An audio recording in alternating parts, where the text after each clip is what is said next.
evening and welcome to another night of Benedictine football as we get ready for the Cadets and the Gators. The many twists and turns of the 2024 high school football season have dealt us another one. This was a game that was supposed to be played 2 weeks ago. Obviously, Hurricane Helene came through, ravaged Waycross, a lot of central Georgia towns there along its trek, and this game was going to be moved to the end of the season. Chatham County postponed last Friday night to deal with a lot of the cleanup from Hurricane Helene and didn't play. Therefore, Ware could not play New Hampstead last week. And so one of the few options left was to swap with BC and New Hampstead.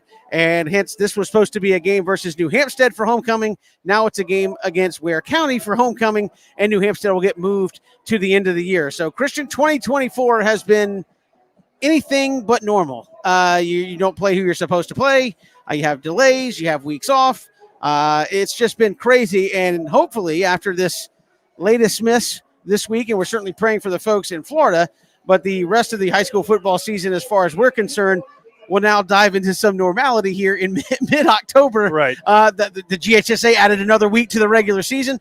Hopefully we'll dive into some normalcy here and just play football. And you say, well, this is the first time BC has played back-to-back football games since August, September, right at the beginning when they played Raven Gap and Buford. They have not played back-to-back weeks since then. It's been absolutely nuts. So it's Westminster Buford. Yeah. But point being, that was still early September and August, and now you're finally playing back-to-back again, and here we are in mid-October. And you mentioned it, Kevin, the reason why, obviously, Hurricane Helene coming through. And so, first off, our thoughts and prayers with everybody around Georgia, but the folks tuning in from Waycross tonight. I know you guys still getting back on your feet out there. So, from Savannah to you guys, just wishing you nothing but the best. But I think for everyone out here, Kevin, excited to get back to some normalcy. And these two teams are very familiar with each other. Talking to Coach Britt this week, it's been all about this has kind of become BC's rivalry.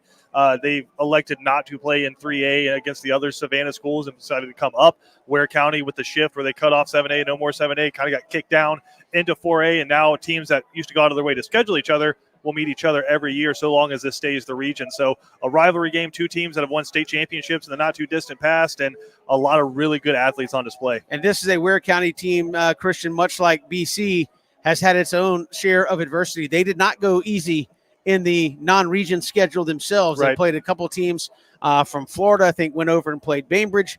They've tussled with Coffee County, who was the defending state champion. I mean, this is a team that has not taken it lightly. They've had some of their own adversity on the roster. We'll dive into that as we go along, and talking to some folks about this game.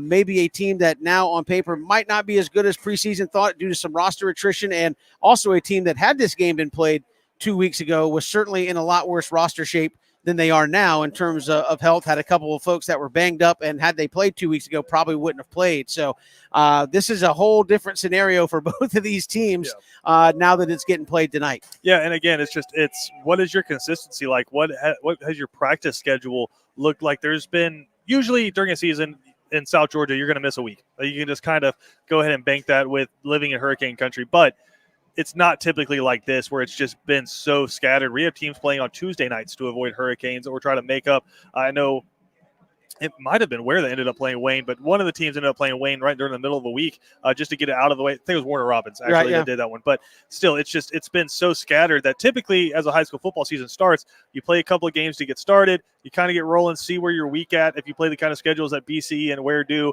and then you can start to build off that. This has been a little bit different, a little bit more herky-jerky with how that has gone. So I'm curious to see what kind of a Ware County team comes out. You look at BC, they're scorching hot. Obviously, they've missed a couple of weeks just with, again, the hurricane rolling through. But when they have been on the field the last few weeks, you go up to Warner Robins and handle a really good football team. BC's hot right now. Ware County, I think, is coming in and feeling like they are the severe underdog in this game. And this is a really talented, really good football team to be considered an underdog, and they're playing for something bigger than themselves, obviously, with the community out there in Waycross. So I think Ware County is going to come in with a chip on their shoulder. They're going to be scrappy. And, Christian, this is a team that when you talk about it, Ware County, people forget BC won their second state championship. The game right after them was Ware County winning their state championship a couple of years ago. And this is a program that certainly with Coach Strickland has done a great job and always going to have an abundance of athletes. But you talk about the adversity that both teams have faced. As far as I understand, since Hurricane Helene, Ware County still hasn't gone back to school yet.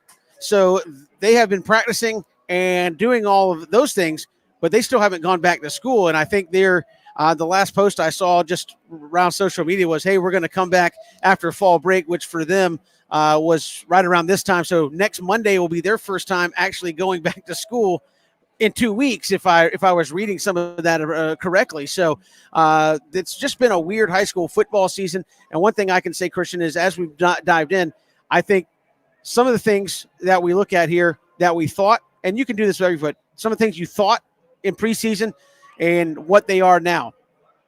I think BC's, from what I've seen, the most complete team in the region. Warner Robins, Ware are going to be, at least the way we've seen it to right now, Ware could come out and change that dynamic tonight. But Ware, Warner Robins right there, I think Perry is good. You give up 47 points and score 80 in a game. I think you got questions of how good are you on defense? And if it comes down, are you going to be able to stop anybody in a situation?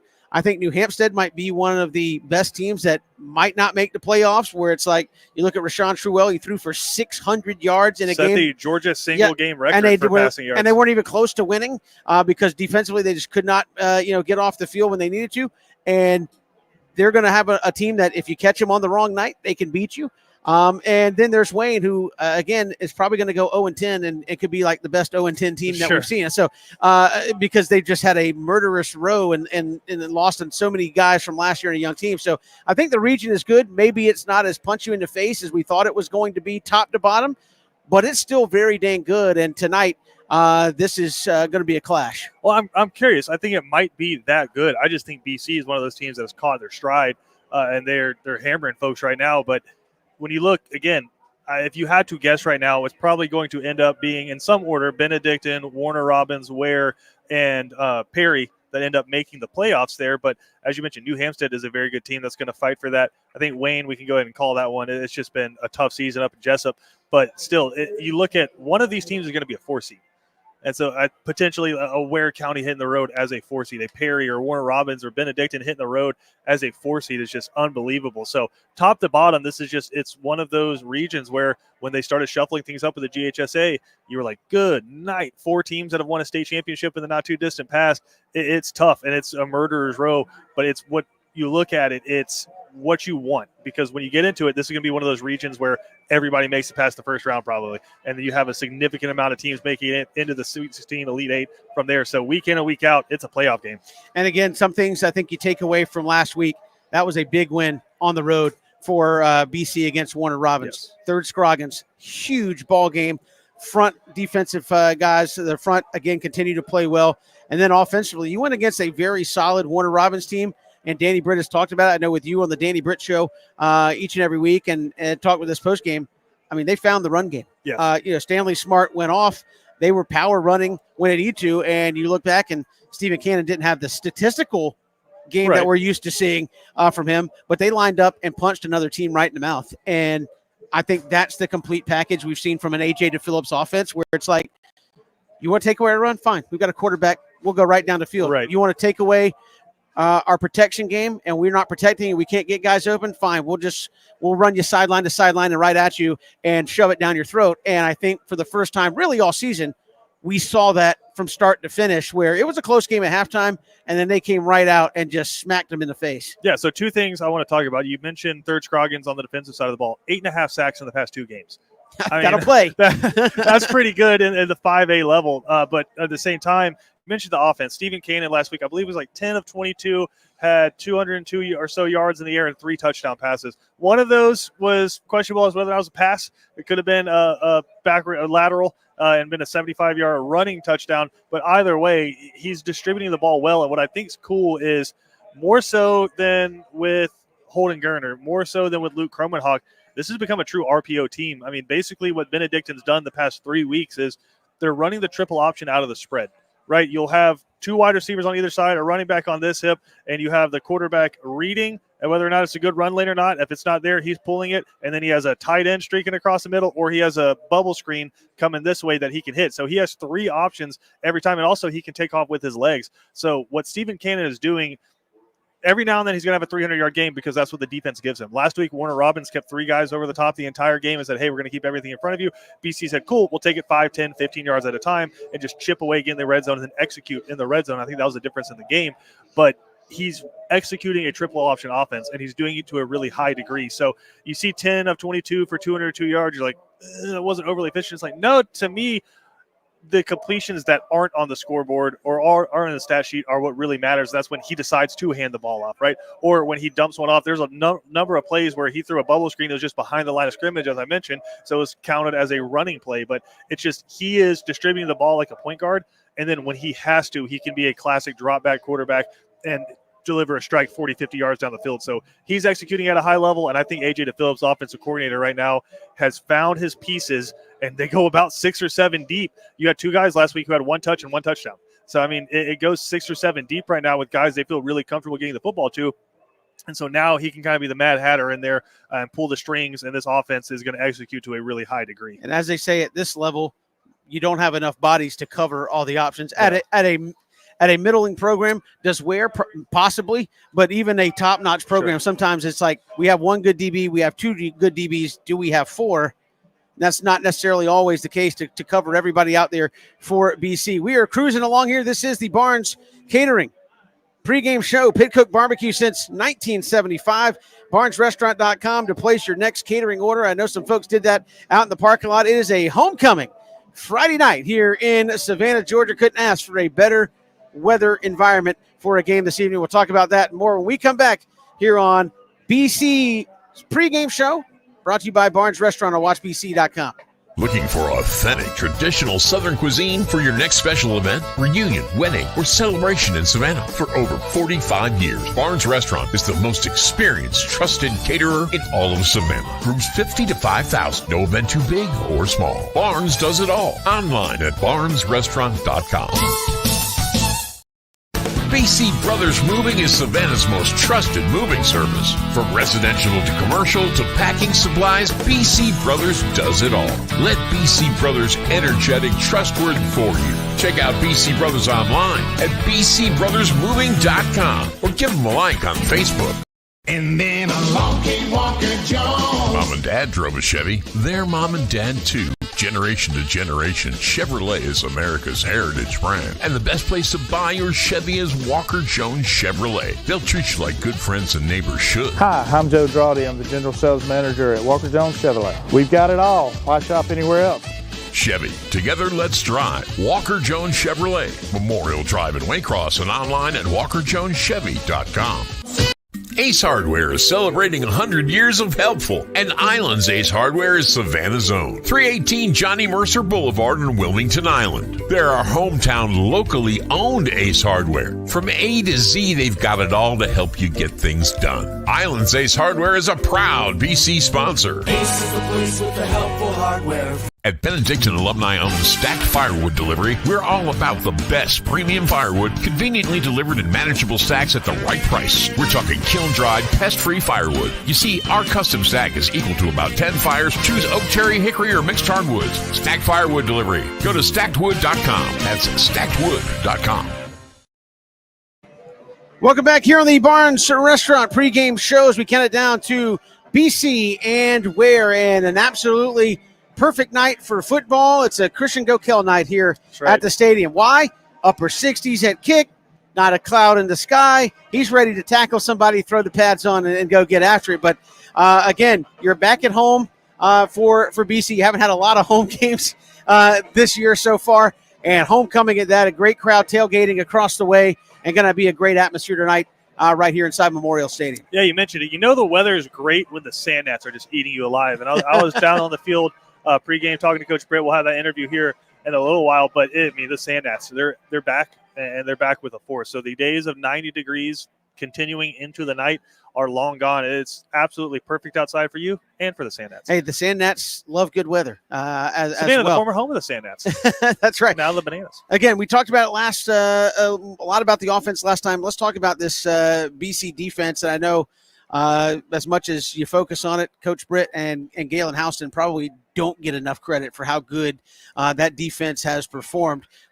Secondary last week played really well against a top-flight team, and the front do you want to call him a front four, front three, depending on how you want to lump third squad, has played really, really well. Yeah, I'd call it a front four. It's three big down linemen, and then, third's pretty big himself, and he's just going to go to the weak side either way. But it's an elite front four that allows the back seven to read and react. And I think that's what makes this defense so good right now. They do multiple things. They'll play out of a four-man front. They'll play two high safeties. They'll drop back into a cover three, which I think is what they're traditionally wanting to do. Is they'll have a safety drop back, and then typically Mekhi Williams from his safety spot will kind of rock up and be another inside linebacker kind of in that zone in the middle of the field, 10 yards deep.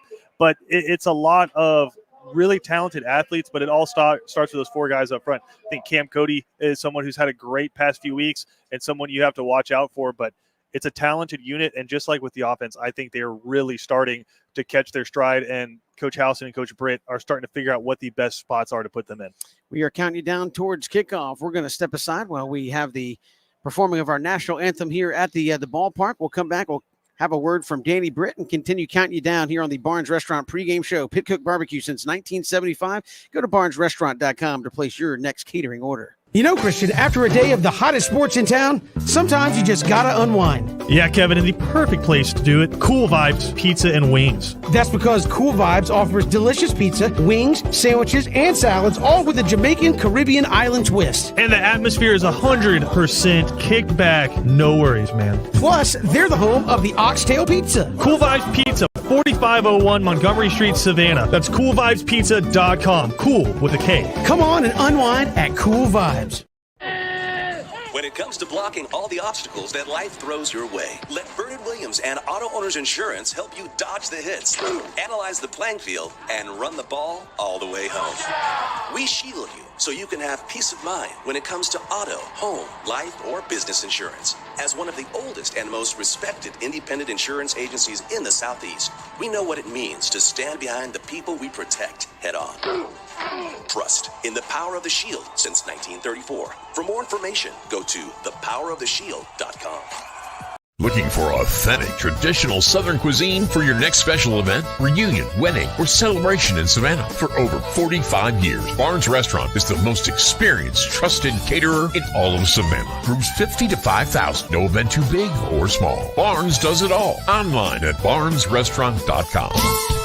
At Benedictine alumni-owned Stacked Firewood Delivery, we're all about the best premium firewood, conveniently delivered in manageable stacks at the right price. We're talking kiln-dried, pest-free firewood. You see, our custom stack is equal to about 10 fires. Choose oak, cherry, hickory, or mixed hardwoods. Stacked Firewood Delivery. Go to stackedwood.com. That's stackedwood.com.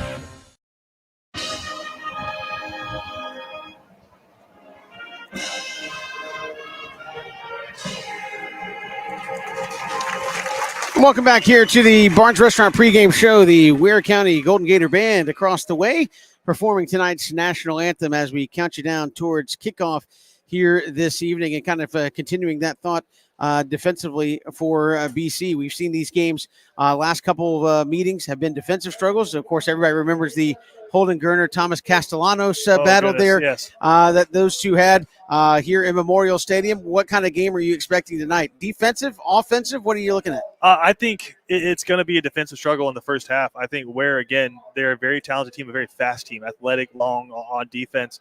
And so I think if any team in the region matches up with BC's speed initially, it's going to be Ware. So I think it's going to be a little filling it out for Ware County on offense going up against BC's defense. Ware County skews like 64-36, typically run to pass. So they are going to want to establish it. They'll go out of the shotgun, but it's typically two tight ends with a running back in the backfield, and they'll motion another guy just to try to get leverage on you.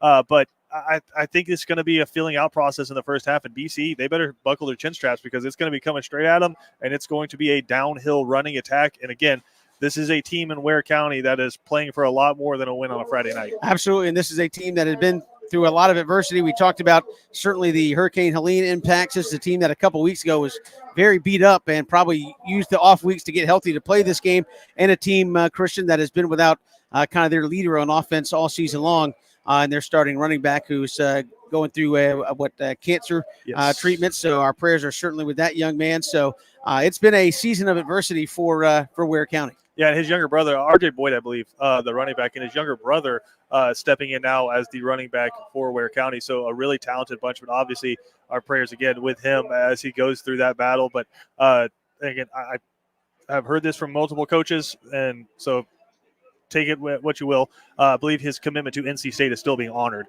So he'll go through treatment, and that staff, Dave Dorn and them of NC State, I believe still honoring that. So a really talented running back that they're without. But again, Ware County doesn't win football games because of one guy. They'd obviously love to have him out there, but this is a talented football team. They've gone up. They've lost to Bartram Trail by 1 point in overtime. A really talented Florida team lost to another Florida team 10-0. But again, that was kind of during the middle of the hurricane and all that. So you look at the record and you're like, no, man, this is a team that went up and handled some really good football teams from the state of Georgia, and now they're coming up here. This was supposed to be their home game. This is their first region game of the year. They're going to come out here, and they're going to be looking for blood, and they want to win this football game bad. Absolutely. We'll step aside for a word from Danny Britt. Christian, you had a chance to speak with him in the pregame down on the field during warm-ups, and we'll get his thoughts on tonight's ball game with the Ware County Gators. Here with Coach Britt, about 40 minutes until kickoff. Coach, you said this was a rivalry game during the week. What kind of energy does that add to this? Yeah, it definitely does. I mean, there's a lot of excitement. The kids don't necessarily know each other like when it's an in-town rivalry and all that. It's just we know it's a big-time game and know it's going to be very, very competitive. So it adds another level for sure. And Coach, going with the traditional look tonight, whose decision was that? The kids wanted it. The kids asked, and they wanted to go all maroon. And then they wanted to add the black accents, which I think looks really good, and so we let them do it. They did a good job with it. Just saw you and Coach Strickland from Ware County having a conversation there. Can you share any of what was discussed between you two? Yeah, we've known each other for a very long time, competed against each other a lot. Great guy, and we were just talking about the troubles that they've had, trying to maneuver the hurricane and all the damage that was done, and those sort of things. So, I imagine it's going to be a great night tonight. What's going to be the key to come out with a win tonight? We're going to have to just play very, very consistently hard and disciplined for 4 quarters. Thank you, Coach. Thank you.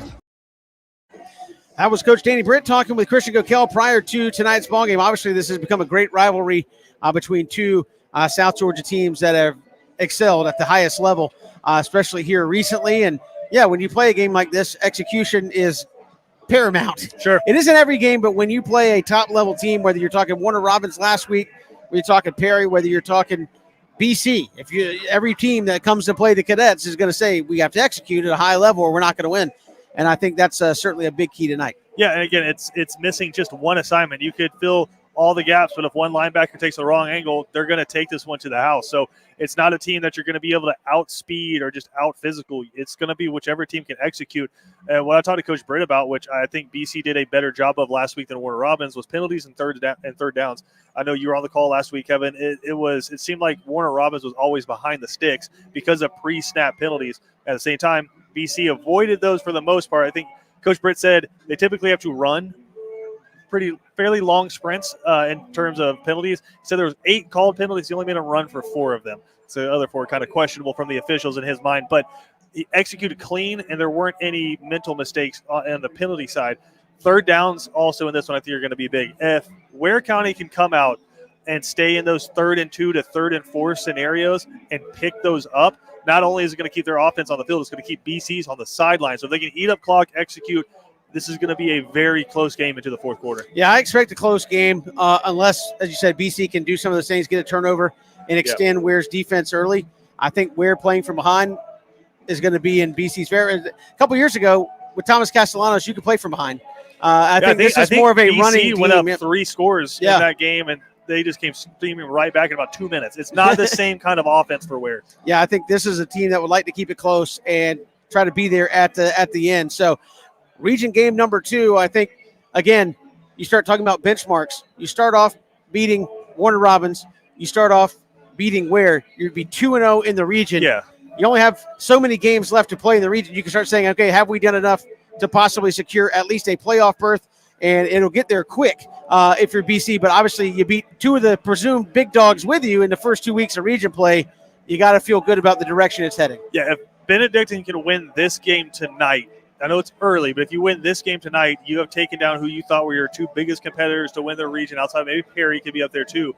But you've taken them down. You're in the driver's seat for Yeah. this region early. If you lose this game, all of a sudden this region is anybody's for the taking right now. So obviously, as much as Ware County wants to come in and win this game, BC wants to come in and win as well. Coach Britt talked about it. He's like, man, for 364 days a year and for the other 21 hours of that day, we're friends. And he really respects Coach Strickland. But for these 3 hours, it's going to be a war because you have to win this game if you want to lodge yourself and give yourself the best opportunity to continuously host playoff games in the playoffs. I think if you talk to Coach Britt, it's one of those games where I think he enjoys this, where it's like, I mean, he enjoys coaching anyway, but it's like, hey, I'm going up against Coach Strickland. I think when they played Franklin Stevens, it's like, hey, this is a battle of my staff versus your staff 100%. as much as it is the kids. And I think he really gets into that, like, hey, this is good competition from the guys wearing the headsets too. And I think he really thrives on that kind of stuff. Yeah, and it's one of the cool things about having programs that are consistent, I guess is the best way to put it, where it's, Danny Britt's going to be the head coach of Benedictine. Jason Strickland's going to be the head coach of Ware County, and those guys don't change their system. So what kind of a football team you're going to get. Coach Britt said that last week the official came up to him, the head official after the game, and said this is the most oiled machine is the best way to put it. But he said it's the most disciplined football team he's ever seen. So it's just that's the kind of standard that you're going to get. Very similar with Ware County. What kind of guys you're going to get. Coach Britt actually talked about it, and I thought it was kind of cool because it felt like a little bit of a history lesson and a geography lesson as well. But he said Ware County, always great football teams, but what he likes is it's a mix of like the city of Waycross kids and the country kids. And he loves that. That's what they try to do at Benedictine is get the greater Savannah area into school. So it's a good mix, and you're always going to have great athletes, but the standards for both teams, what those are always going to be. It might look a little bit different because you got to set your team up to kind of look about what kind of athletes you have and scale it off of that. But in terms of the standards of these two teams and what kind of offense and defense you're going to see, you can pretty much book it year in and year out. Absolutely. And again, they have the captains out on the field. And again, want to send a special thanks out to the BC folks. They're going to let us have video tonight here for the homecoming game. So we'll continue to have live action for you here on Watch BC Sports. So stick right here. Captains out there. It's Colby Brennan, number 53. Number 54, Mikhail Taylor. Number 56, that's going to be Chase Wilson. And number 61 is going to be David Connor. There's your four captains for the game tonight here for BC. And again, Christian, I know we've gotten into the grays a lot here at BC, but the classic kind of BC look for the most part here for homecoming. Maroon on maroon on maroon. With the white lettering. So kind of going with that old school look. Yeah, ask Coach Britt who decided that this week, because typically it's the seniors get to choose what the outfits are, which is why you see so much gray. But I asked, I was like, hey, who chose it this week? And he said, no, the kids picked it. He said, but they wanted a twist. So if you kind of notice, and you'll see it during the game a lot as well, typically BC goes with the white socks and the white armbands and all the white accessories regardless of what uniform they're wearing. Tonight, it's blacked out in terms of the wristbands and gloves and all of that. And he said if you saw one kid wearing white socks or white wristbands, they were never going to do it again. That was the consistency he was looking for from his team. So I think Kevin kind of scouting around a little bit outside of the tape on the ankles that is white. I think everybody listened. And yeah, so we got the captains out there going out for the coin toss. Christian, we're going to step aside. We'll let you know who's getting it first, and we'll have the opening kick right here from Memorial Stadium. This has been the Barnes Catering pregame show, Pitcoat Barbecue since 1975. BarnesRestaurant.com. Place your next catering order. Kickoff coming up when we come back here on WatchBCSports.com. Looking for authentic, traditional Southern cuisine for your next special event, reunion, wedding, or celebration in Savannah? For over 45 years, Barnes Restaurant is the most experienced, trusted caterer in all of Savannah. Groups 50 to 5,000. No event too big or small. Barnes does it all. Online at BarnesRestaurant.com.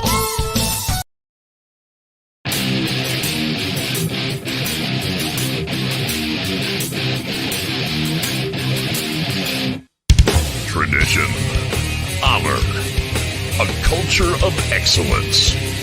This is Benedictine Cadets football, built by Helpful Islands Ace Hardware, Savannah's locally owned and operated Ace Hardware. Tonight, live from Memorial Stadium, your Benedictine Cadets take on the Ware County Gators. Now, here's your hosts, Kevin Thomas and Christian Gokel.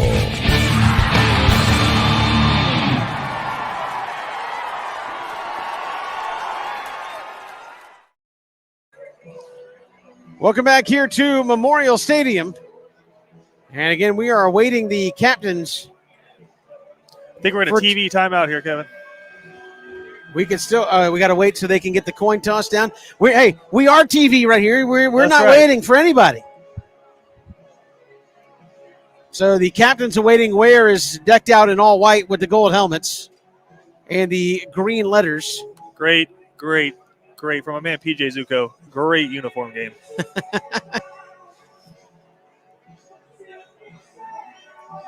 Yeah, Warner Robbins with the all black uniforms and the dark red did this announcer no good last week, high atop the stadium there. Oh, while we wait, Kevin, the good news is a year or so ago, the GHSA passed a rule to where all uniforms, you have to have a stark contrast between the numbers. So you can't have like the gray lettering on the dark maroon uniform or anything, or some teams even had like gradient on the numbers. That was just ineligible. So it's going to be a lot easier for you going forward. Now, I think and that's really why we should make rules, because what's better for me? Well, no, it's just so that you and the officials who have about the same eyesight a lot of times. That's true. No offense. So you guys can see and get the correct numbers and calls, and I think it'll look a lot cleaner as well. But, yeah, no more dark on dark or light on light, like the silver numbers on a white uniform. That's right. You can't read it. I think possibly the coolest up close and the worst to call a game for a couple years ago were the Nick Fitzgerald Richmond Hill Wildcats. Black with a black number pin outlined in gold. Like, no chance you're seeing that. Right. At all. Yeah, the outline won't cut it anymore. So, again, homecoming, great crowd here for BC. The tailgate on point across the way. Oh, as always. And, again, I think this is the first night we've seen, like, some of the ballpark blankets broke out, because it's going to be cool tonight. Well, when you're used to 80 and 90 all the time, when it drops below 70, it's daggone frigid. But this is a perfect setup for football. As I know a lot of folks have said, hey, once you get all the gear on, 68 feels about like 80, and it's fine. Oh, for these guys, it's perfect. Now, who's going to be suffering are the guys who don't play on the sideline, just get tore up by sand gnats, but that's just part of being in the game, man. Again, region game number 2 for BC. This is the region opener for the Ware County Gators, and this is BC football while we have a minute. Built by Islands Ace Hardware, and we appreciate Islands Ace Hardware being with us throughout the season and helping us bring you tonight's ball game as well. This is like a Super Bowl with how long this coin toss is taking. Yeah. We have a official coin just for this one. Do we have a commemorative coin, and do they have somebody out there as a special guest? Hopefully these guys have played enough football that we don't have to explain now. If it lands on heads, this is what happens. There we go. I saw the coin go up. Looks like Ware's going to win it. And let's see if Coach Strickland wants defense first. He does. They're going to kick the ball to BC. So Cadets will have the ball first. Let's see if which direction they'll be going. And again, that was so huge against Warner Robbins was BC for most of the first half struggled offensively against Warner Robbins and then got some points right before the half and then immediately got the ball back in the second half. So the Cadets will work out of the south end zone, which is the closed-in end zone with the field house on it. And Ware will kick off from the open end zone. Really no breeze to speak of, but as you said, Christian, really the first ball game where you have that chill in the air just a little bit. Yes. And it finally feels like football weather here for the Cadets. And, of course, homecoming, a chance for, especially at BC, you talk about the traditions and the number of great teams and classes that have been around for them to all come back and once again fill up the stadium. And they have done that here tonight. Here come the Cadets. Coming off a victory last week against Warner Robbins, 1-0 in the region. And now the Ware County Gators across the way have taken the field. And again, Ware's first game in a couple of weeks. due to Hurricane Helene. And they have had quite the layoff here because of that. Curious to see how fast BC can start. I said in the pregame, I thought this was going to be a defensive struggle at first. You kind of have the script here with Coach DePhillips sitting up in the booth, calling plays, signaling down to Stephen Cannon in the offense. So curious to see how fast BC can start. If you can come out and put points on the board early, you can set the tone in this one. Cadets will send Stanley Smart and Bubba Frazier back deep. Here's we look to get things going. Glad you're with us here on WatchBCSports.com on another Friday night. Everyone getting hyped up, ready to go. You can tell the Gators are excited about playing this football game. It's been a minute, and the opponent they've got in front of them, this will be Yosu Delgadillo to kick it off for Ware County.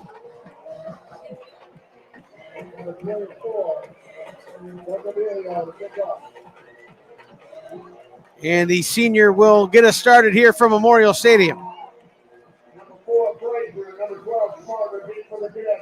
Do they dare kick it deep to either one of these guys back here? Or do they kind of hang one up? Put it out of the back of the end zone if you can. And here is the kick. Going to drive it up the right side, and it will fall in the end zone. BC going to bring it out to the 20. So that's where they'll take over on their first drive. And here comes Stephen Cannon, who we talked about in the pregame show. Christian, statistically, an okay night for him, but ran the offense exactly how A.J. DePhillips needed it to be run to get that victory. Yeah, with modern offenses now, I don't think you can just look at the passing stat line and determine how well a quarterback did. You really have to look at how the offense do as a whole. Well, they had 5 touchdowns and over 500 yards of offense, so the offense is executing at a high level right now. So here's Cannon, comes out with twins here to the near side. Smart off to his left.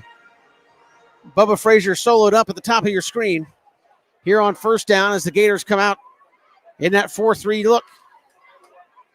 Actually going to start with 5 DBs.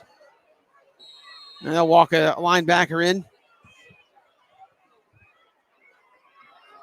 H back to the right. Here's the snap to Cannon. Quick caught by Jack Ganem, complete out towards the 27. And that's a rhythm pass to get things going. Christian, just a quick hook route. And Jack Ganem standing right there.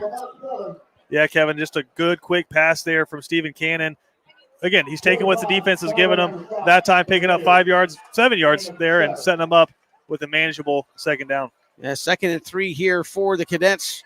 Here's the snap. They'll counter back. Stanley Smart. Big gaping hole at the 30. 35 up the near sideline. 40 and still running. Tiptoeing the sideline at the 30. The 25. 1 man to beat and brought down at the 10-yard line. A touchdown. Saving tackle. That time at the 10-yard line by number 27, Cameron King. And otherwise, Stanley Smart is standing up in the end zone. You mentioned it. Don't let that dude get a crease or you're in trouble. That time, Stanley Smart able to just break a tackle and then show off the speed down the sideline. And I'm surprised anybody was able to catch up to him. And he tiptoed the sideline. That may have been the saving grace for the touchdown, as maybe lost a little half a second.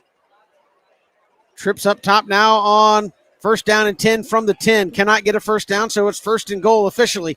Little flare route out. This is going to be JoJo Sutton. He'll get a yard. Slam to the turf over there on the far sideline.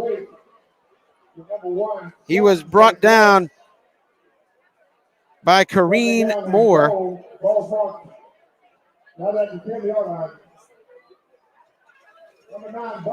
Actually, that was Jamar Burden, with the tackle. So 2nd and goal here for the Cadets. They'll go flex bone. Here now shift John Lilly, the tight end, over to the right side. Under center goes Cannon. Here's the snap. They'll counter back. That's Bubba Frazier still on his feet inside the 5. Boy, nice job of deception that time. They got me, Christian. I thought Stanley Smart got it on the kind of misdirection, but Bubba Frazier inside the 5 to the 4 to be 3rd and goal. Yeah, just some old school misdirection there, and you just got a whole bunch of maroon back there in the backfield and sneak it out to Bubba Frazier, which you always have to have at least one guy with their eyes on Bubba. 2 minutes gone here in the first quarter. Right out of the flex bone. Here's the give straight ahead. This is Smart. And did he get there? I don't think so. He's going to get turned back at the goal line. 4th and goal. Danny Britt, you got to go for this, right? Got to go for it, yeah. I think this is one. They're physical.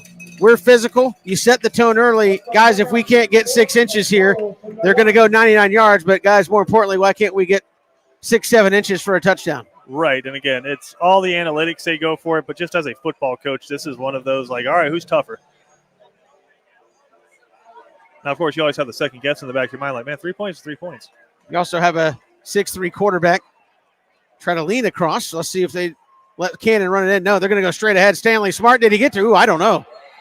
They're going to say he's short on the far sideline. He didn't get there. He missed it by a credit card. Listen, there's no replay in high school football. I think he probably got the ball over the line, but again, that's a lot of maroon in there, as we said earlier. It's hard to see with that official, so you can't fault him. But either way, look at that. Zoom in on that football. It is Ware all County but touching the line. He's going to have to go 99.9 yards here. I mean, I think if they left it right there, that's technically a touchdown. Yeah, he did everything but get in the end zone. Unbelievable. But what a start for BC offensively. Just didn't finish it off. And now, really, for Galen Houston defensively, I mean, come after him right here. They are backed up as far as you can back them up. You got to be careful doing that, though, because if you get too aggressive, they break one tackle, it's gone. And, everybody. Okay, can you get half the distance from there? Yeah. See who that was on, or did they get it on BC? I think they were trying to do a hard count, but obviously half the line of scrimmage missed it, so.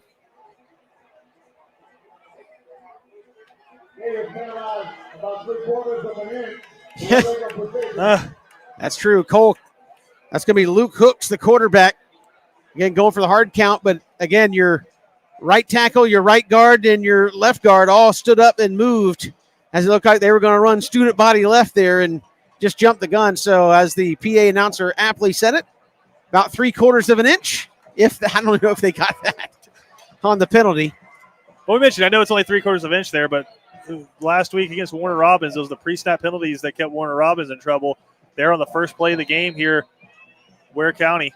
So first down and 10 plus, we'll call it. For Ware County, here's Hooks out of a shotgun.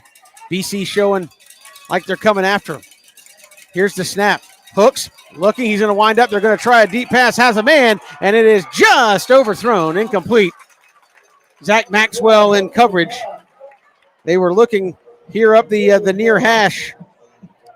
Pass intended for Jamario Rice. Well, I know BC's celebrating right there for the incompletion, but he had him. And that was just a max protection one-man route, and he got behind the free safety there. Do you like the call there on first down? It's like, hey, if we don't get it, it's intercepted. It's like a punt, and we're off our end zone. Now I would expect something coming straight at you here. Here's Hooks.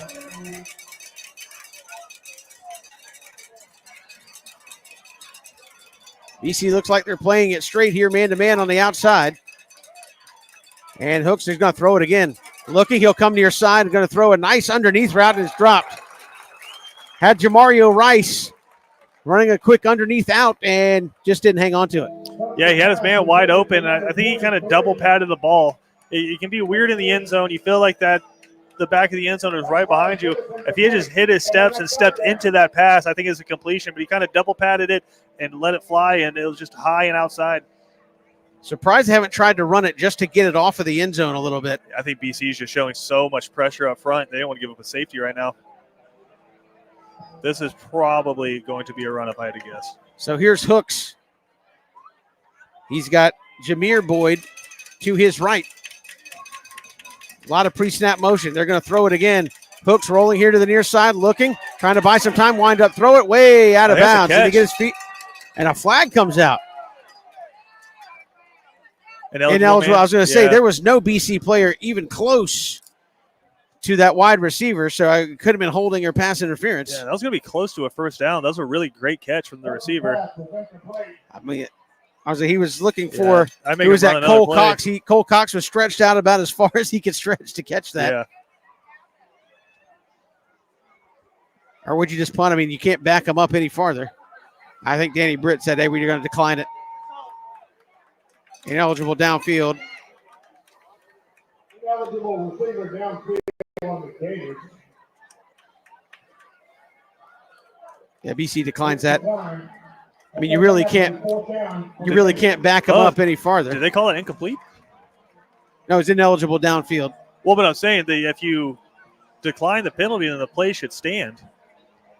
And they must have called it incomplete because the chains didn't move at all, or the marker didn't move at all.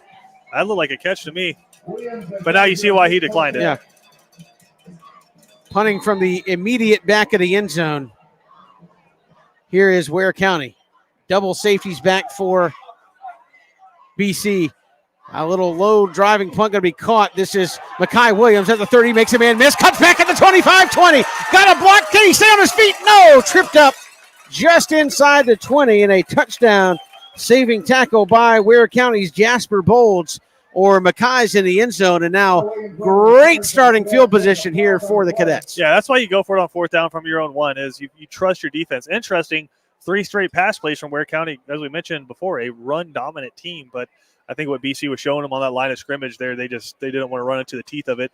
Figured, hey, let's try to break one out and then get into our offense. But either way, BC set up an ideal field position. Now you have to convert in the red zone. Now we had a flag against BC. They'll push it back to the 42. But also kind of Jason Strickland's forte coming out of Fitzgerald. It was, we're going to line up and power run you out of there. Surprise, like, hey, just go under center and go forward. But out of the shotgun, you're 5 yards deep in the end zone. You're giving up a lot of ground. And unlike BC, who will run out, as we see right now, under center a lot, Ware County typically is going to be in the shotgun for most of their plays. Ware's got everybody up tight. Here's the snap fake to Ganem. No, they gave it to him, and Ganem's going to be slung down for a loss back to the 46, and he couldn't get out of the grasp. That time brought down by Jamar Burden again.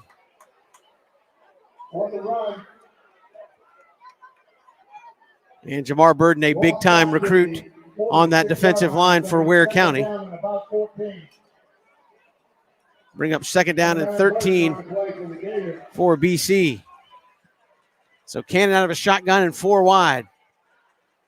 Steven rolls here near side, all kinds of pressure, just going to fall down, trying to get away from it. And that time, Jamar Burden again really forced him back inside, and Cannon lost his footing, and now it's going to be 3rd and 6 miles here for BC, probably 3rd and 21 officially. Yeah, the past 2 plays, BC's just gotten whipped on the edge. Once on that jet sweep motion, and this time just in a typical pass rush, but both defensive ends able to get around BC's tackles there. Stephen Cannon had nowhere to go on that rollout. So 5 wides, they'll empty the backfield here on 3rd and forever. This is typically where you'll see a little underneath screen from BC. Oh, they're all in his face, and there it is. It's going to be caught. This is Washington, 45. Got a blocker. Set up. 30, 25, 15. He's going to make it. Josh Washington, touchdown on 3rd and 21.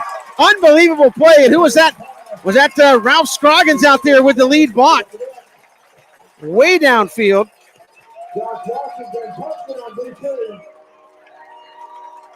Excuse me, that was Lawrence Rivers. Away down there, number 52, after they set up the bubble screen and sprung Josh Washington for the touchdown. Yeah, it's just become the forte for a lot of offenses. Instead of just throwing it in the trash and trying to run up the middle on a long 3rd down play, try to run a screen. See if you can get the defense stretched out. That time he got into his hands, and he really just had to beat one guy, and Josh Washington just continues a great season so far. Connor Ferguson up and good. Cadets lead it 7-0. We're coming right back. This is Cadet Football, built by Ireland's Ace Hardware on WatchBCSports.com. Bowtie Barbecue has always been a work of passion. It takes time, skill, and a blend of perfect temperature, wood, smoke, and meats. We just took it up a notch. Taste the passion. Bowtie Barbecue, 6724 Waters Avenue, Savannah.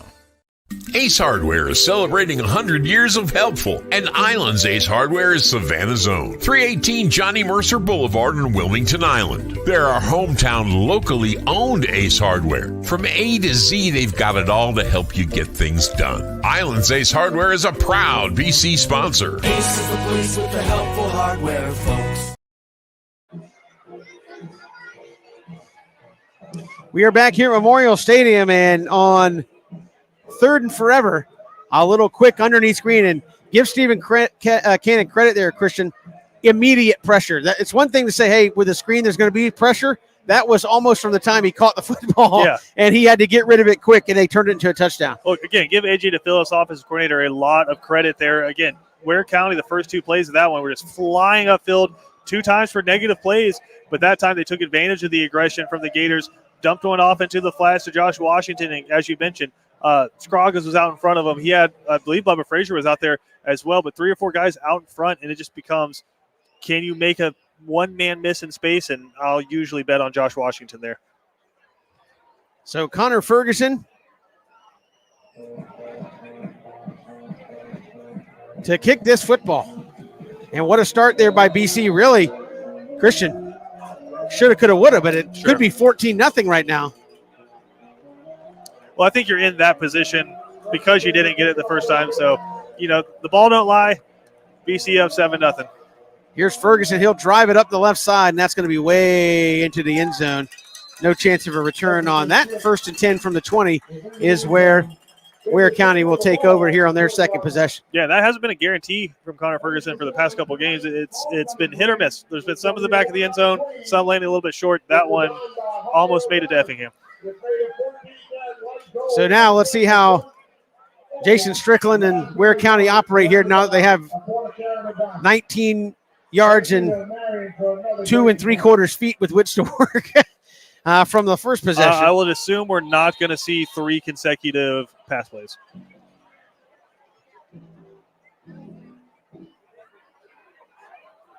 So here is Hooks out of the shotgun.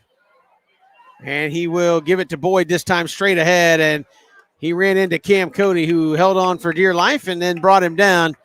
But after a gain of about 4 yards there on first down, they're actually going to give him out to the 25, so give him 5.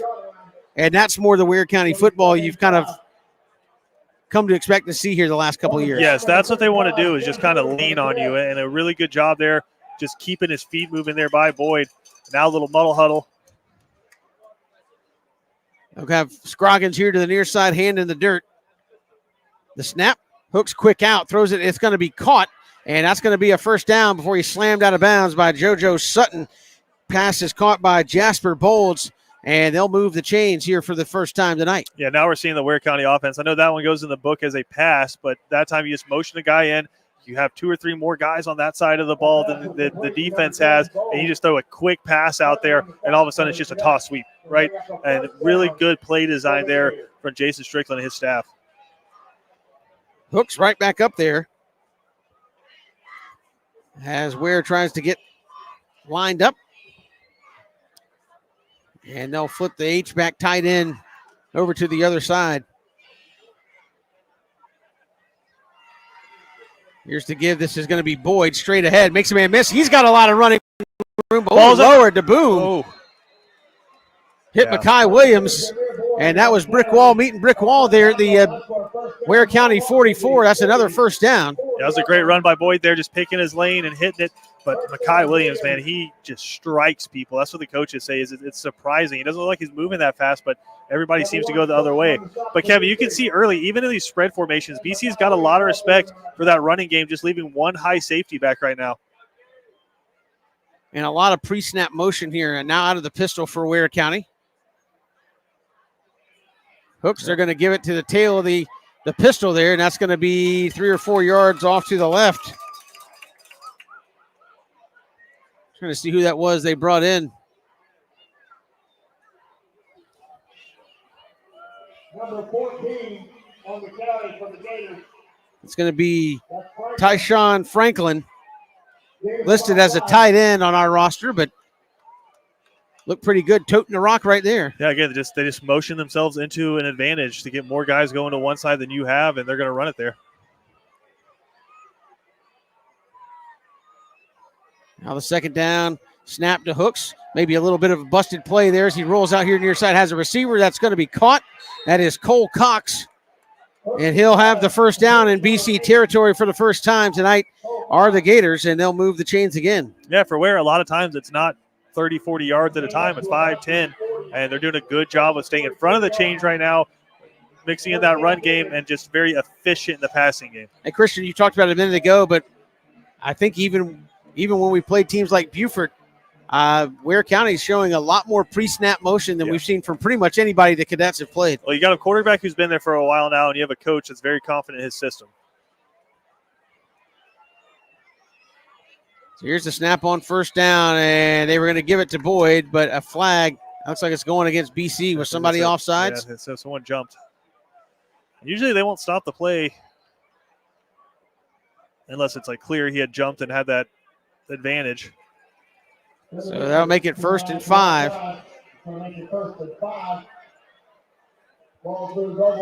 5:11 to go here in the first quarter as the clock rolls.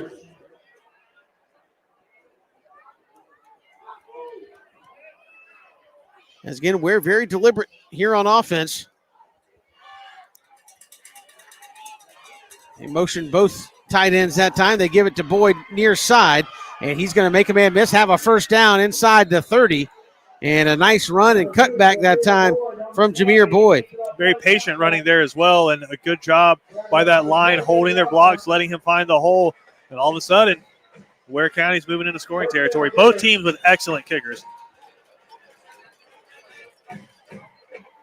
And again, Ware in no hurry offensively. As again, they kind of get lined up, and then, Christian, as you aptly said, they're just going to keep moving until something works in their favor and go with it.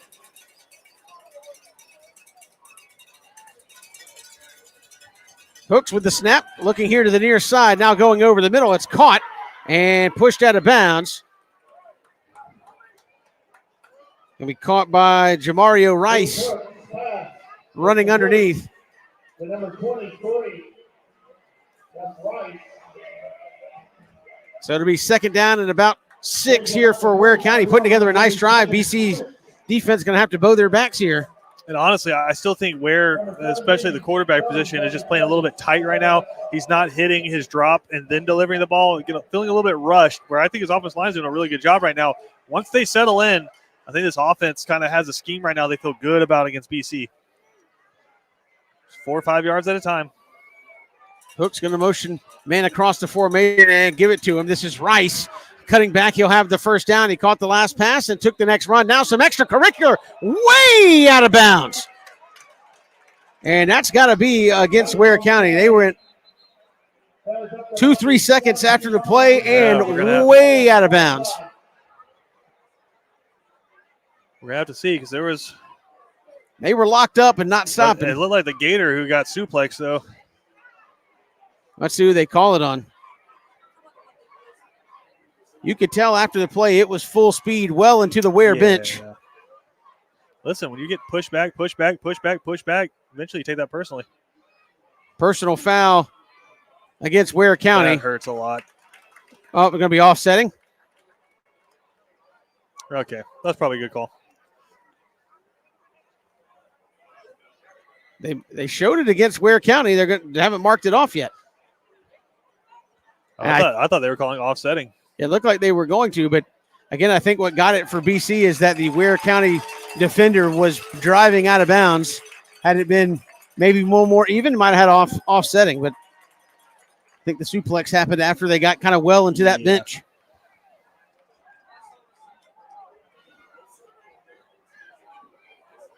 So that will... But he had picked up the first down, so it just moves him back. It was a dead ball. Yeah, it was a dead ball penalty, so it's going to be a first down. Now 1st and 10.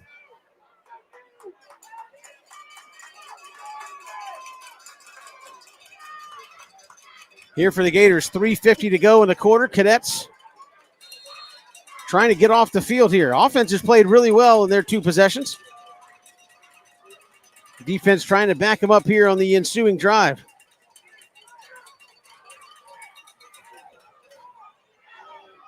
Here's the snap to Hooks. They'll give it here to the near side. Boyd's going to cut back and run into the arms of 3rd Scroggins. Flag comes in late.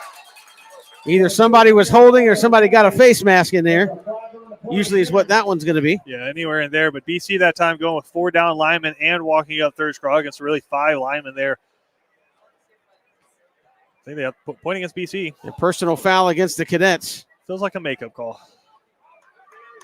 It didn't signal face mask, so either somebody late hit the pile and we couldn't see it back there.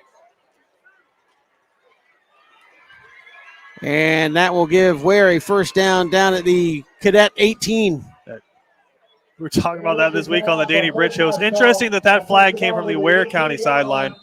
Usually we can go over there and just get in their ear a little bit and say, hey, come on now. It's called working the officials. And they do it very well. So now Ware on first down. They'll put the tight end here on the near side. Cadets have walked another man down in the box. Here's the give to Boyd. He's trying to bounce outside. Cadets have read it well and brought down. And that was Jones. Yeah, Jones.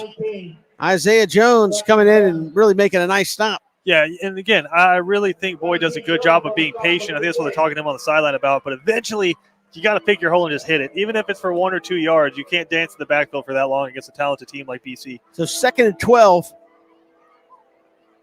here for Ware. Again, now the quick breaking of the huddle. Ware will run out of the pistol. Here's the snap. They'll play action, come back here to the near side. Hooks looking, being chased, and he'll run out of bounds. Isaiah Jones had a beat on him, but Hooks runs out of bounds at the 12. It'll be 3rd down and 2. They'll mark him up to the 11, so. No, now they mark it back. The far side official was at the 11 and steps back. It's about 4 yards for a first. So it'll be a big 3rd down here for the Cadet defense. And are you in 2-down territory? I don't know if you're chasing it this early. A 7-3 is probably still all right if you're as well as you've been running the ball. You got to think about it if you get to 4th and 2 or 4th and 1. So here's 3rd down. Hooks. They're going to give it straight ahead and nothing doing. Shut down right there on the edge. Initial hit made by Larson Little. And Larson held on. 3rd Scroggin and the boys showed up. And it's going to be 4th down. And here's your answer, Christian. Now they're gonna trot the field goal unit on. I thought when I saw Boyd coming off the sideline up, they're gonna go for it. Yeah, and a really good job that time by Larson Little, just kind of riding along the back of his defensive lineman and then filling his hole on the outside. He's had his eyes on the back the entire time, and once he gets his hands on you, you're usually going down. This is William Bates to try the 30-yard field goal, kind of right there in between the hash marks. And here's the snap dugout, and a kick is good. Bates from 30 gets Ware County on the board. It's 7-3, 1:46 to go here in the quarter, and this is Cadets football, built by Islands Ace Hardware.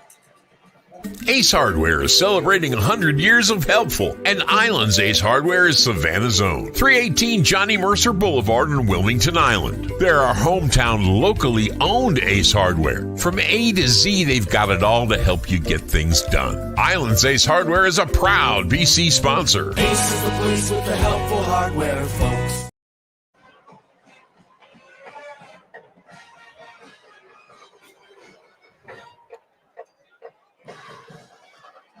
So Ware answers with an 80-yard drive, eating up almost what was left of the first quarter. Christian Gokellen's made it 7-3. BC will get it back with 1:45 here in the first quarter. But a good job by BC of stiffening once they got inside the red zone and just holding them to a field goal. That's one of the things we talked about before the game. And now the kick driven up the right hash. It's going to come down at the 5. This is Stanley Smart. He'll plow ahead, now moves outside. If he can break a tackle, he's got some room out of the 20 and pulled down at the 22-yard line. That's where the Cadets will take over with 97 seconds to go here in the first quarter. Yeah, I mean, he's just so dynamic of a runner, and they just talk about his blazing speed of 10.6 speed from Stanley Smart, just Olympic-level stuff. But now it's about becoming a football player, and I think once he gets a little bit stronger and can break that tackle and keep moving forward, it's going to be really dangerous stuff. So 1st and 10 here for the Cadets. So last drive, you kind of got bailed out on 3rd and long and converted that to a touchdown. Got to be a lot better on 1st and 2nd down here for the Cadets. I think that starts with number 12 in the backfield.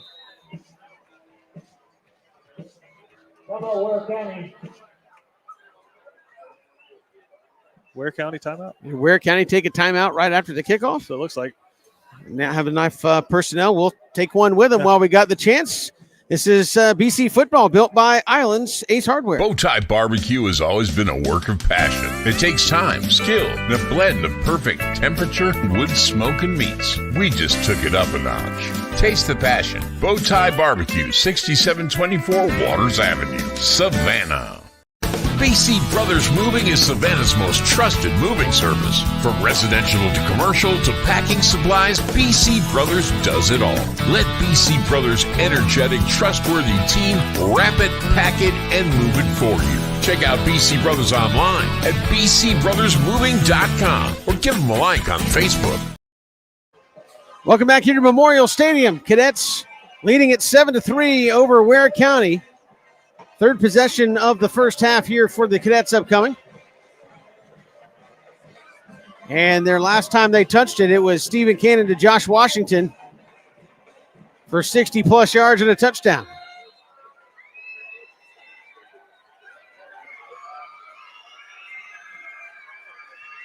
The snap on first down. Looking over the middle, has a man. Bubba Frazier, what a catch behind him and through the window. And that was a big throw and a big catch. Yeah, a little RPO action there, and Cannon had to kind of double clutch because the linebacker walked into his passing window, but then able to deliver a catchable ball, and you just got to put it in Bubba Frazier's vicinity. That's the BC Brothers moving the chains. First down as BC Brothers moving, helping us tote those chains all season long. Here's a first down give straight ahead. Stanley Smart, big hole off to the left side, still on his feet. And brought down across the 40 to the 44. Give him 8 on first down. And it'll bring up 2nd and 2. And we got a Ware County Gator down on the field. Yeah, I hope that man's okay.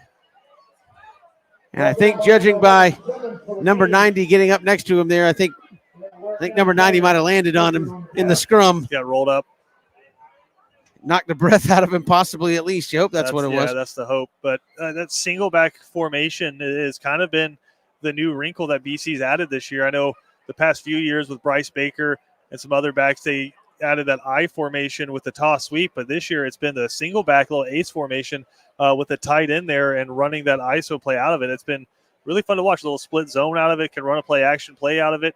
So there's just always that extra answer that they're adding to the playbook. While they tend to that young man, Christian, talk to the dynamics of the cadet run game and how it's kind of evolved here over the last 5 or 6 weeks.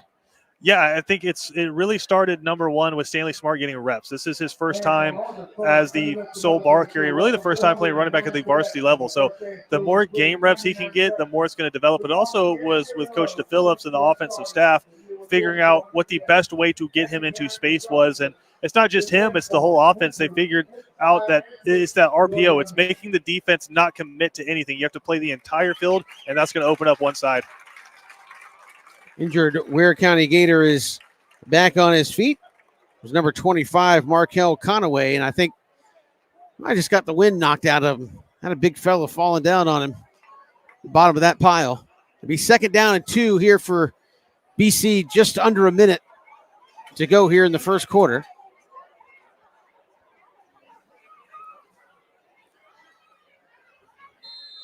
And now the clock rolls. Cannon will come under center with a tight end in the formation. And a little play action. Cannon winds up. He's got Bubba Frazier down the middle. And just missed him by the fingertips. As Bubba was running right down the middle of the field. He was checked stride by stride. Good coverage that time by Rashad Conaway. And Steven still almost got him the football. I mean, that play right there is where Matt Ryan and Julio Jones made their money for about 10 years in the NFL. You don't see single back a lot at the college level. It's all shotgun, but what it does to a defense is it forces them to play all parts of the field. And that time you had Bubba Frazier one-on-one on the outside and a big play action, and it's just an inch away from a touchdown there. So 3rd down, and here's the snap. They're going to give it straight ahead to JoJo Sutton. He's going to lose a half a yard. Whoever came in was a speeding bullet right there. And that time, Ware County defense is going to hold, and you got to punt this football. Yes. They may not do it until the 2nd quarter, but you're going to have to punt this football. Yeah, a little run right there, and Ware knew it was coming on 3rd down. And again, I think it was 38, still out on the field right there, just flashed was able to split the gap between BC's offensive linemen and make a big-time tackle. He was in the backfield as soon as the snap was. That will be Jamarian Kihei, linebacker for Ware County. I think BC is going to let this thing run out, and they will. We'll go to the second quarter. Cadets 7, Ware County 3. We got ourselves a heck of a ball game after 12 minutes. Cadets going to punt it to start the second quarter. When we come back, this is BC football built by Islands Ace Hardware. When it comes to blocking all the obstacles that life throws your way, let Bernard Williams and Auto Owners Insurance help you dodge the hits, analyze the playing field, and run the ball all the way home. We shield you so you can have peace of mind when it comes to auto, home, life, or business insurance. As one of the oldest and most respected independent insurance agencies in the Southeast, we know what it means to stand behind the people we protect head on. Trust in the power of the shield since 1934. For more information, go to thepoweroftheshield.com.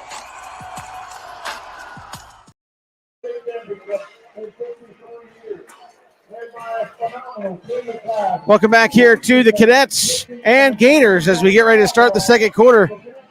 BC will be punting the football on 4th and 3. Christian, I know it's a big game, but are you on the wrong side of the field, maybe the wrong part of the field to try a little trickeration here for 3 yards? No, I think with as well as your defense has been playing and as well as your offense is executing, you punt the football away and play field position. It's a big football game right here. And again, I think Danny Britt's got a lot of faith, A, in his special teams to pin him deep, but B, in his defense to go out there and make a play. So they were honoring the 2014, if I heard the PA announcer correctly, state baseball championship team here at Benedictine. God, it's already been a decade.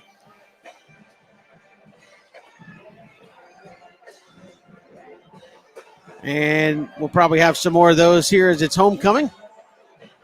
And again, this was originally scheduled to be the New Hampstead game, but New Hampstead has been moved to the end of the season. And that way they could best accommodate Ware County in this ball game.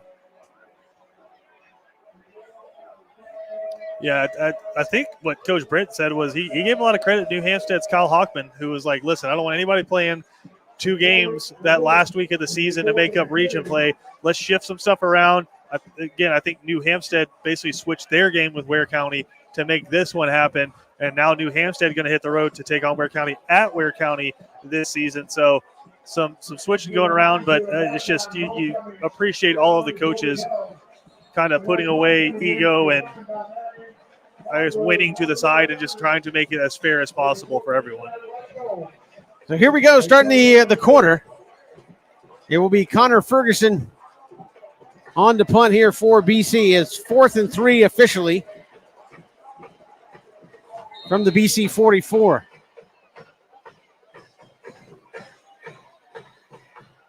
Oh, they did fake it. They come this way. This is Larson Little across midfield. He's got a first down. 40, 35, 30. Lowers the boom. He lost the football. But was he down? Let's see what they say. We're waiting. They're going to say he was down. How about that linebacker mentality? I thought maybe once he got the first down, it's like, Larson, just get down and let us play. He saw that defender's like, nope, I'm lowering the boom. And it could have cost him. Yeah, and I think that's why Danny Britt let that go to the second quarter, because it basically gave you a look at what coverage they were going to come out in. Then you could really talk about it during the break. You put that special stuff in there. Danny Britt called the baseball team on to give them a little bit more time to call that play. And then, again, it's the look. You look to the sideline, get the thumbs up. After the thumbs up, you're running. How dare you second-guess me to fake that punt? I apologize, Kevin. I'm way too conservative. So 1st and 10 here for BC. Here's the give. Jack Ganem, a double pass. They've got Bubba Frazier on a double move, and that's going to be pass interference. Yeah. They were grabbing jersey, grabbing arm up the near sideline. I think they were cooked, and probably one of those where I think if you're Jason Strickland, you hate the penalty, but you go watch the tape and go, yep, that was probably a good play. Listen, smoked like a wing at Bowtie Barbecue. But, you give up that play. You give up the penalty in terms of the touchdown. Because when Bubba Frazier hits you with the double move, you're like, oh, that's in trouble. You just go ahead and grab everything that you can. But I love the play call there from A.J. DePhillips. You have a big momentum swing. The defense thinks they're going to be done. Go run over there, grab water, get under the iPads. But you have to come back out on the field quick, and then you hit them with that. Great play call. And all of a sudden, you're inside the 15. So 1st and 10. We'll call it the 14-yard line. Trips up top here for Cannon. And now Ware's got their backs up against the wall. The little flare out in the flat. This is Washington inside the 10, still on his feet. And he's going to be close to a first down. He's so strong, man. It's hard to tackle him, and I think we talked about it. He's really become that second guy after Bubba Frazier that they're targeting, and if you're going to try to double Bubba, that's going to put you in a really, really hard situation trying to cover the rest of these guys, and Josh Washington has stepped up to become a true wide receiver for the Cadets. And we'll talk about this some more following this drive here, about his emergence. Trips out to the right. Stanley Smart offset of Stephen Cannon. And they'll fake it. Now Steven going to roll here to the near side. Has a man. It is caught and dropped at the goal line. That was Josh Washington. Dang it, Josh. That's the curse of the announcer, and I apologize. See Christian Gokel after the ball game. He'll issue a face-to-face apology. Running to the parking lot, getting out of here. So it'll be 3rd down and 3. Cadets can get a first down at the 4-yard line. Aaron Mallard checking into the ball game. And that's a young man that's seen his role expanded over the past couple of games. Yeah, they're going to go quick. We'll call a timeout. You got 10 seconds on the play clock. 5 on the play clock. Nobody's calling timeout yet. Here's the snap. Do they get it off? Just in time. High snap to Cannon. He's flushed from the pocket and looking to roll. Still going. And horse collar from the back and shoved out of bounds and tackled out of bounds. And I think they're going to want probably a late hit out of bounds as well. But you name it, Ware did it here on the near sideline. A horse collar and then a late hit out of bounds. Personal foul, horse collar. Bubba Frazier looks upset. I'm curious what it's about. Maybe both flags. Well, the late hit would have been a dead ball penalty, so you could have taken both. Could have doubled your money. Needless to say, that will give the Cadets a 1st and goal. Yeah, first down by a yard. So 1st and goal from the 3. Yeah, no automatic penalties in high school, or no automatic conversions in high school football, but the half the distance was just enough to give him a first down.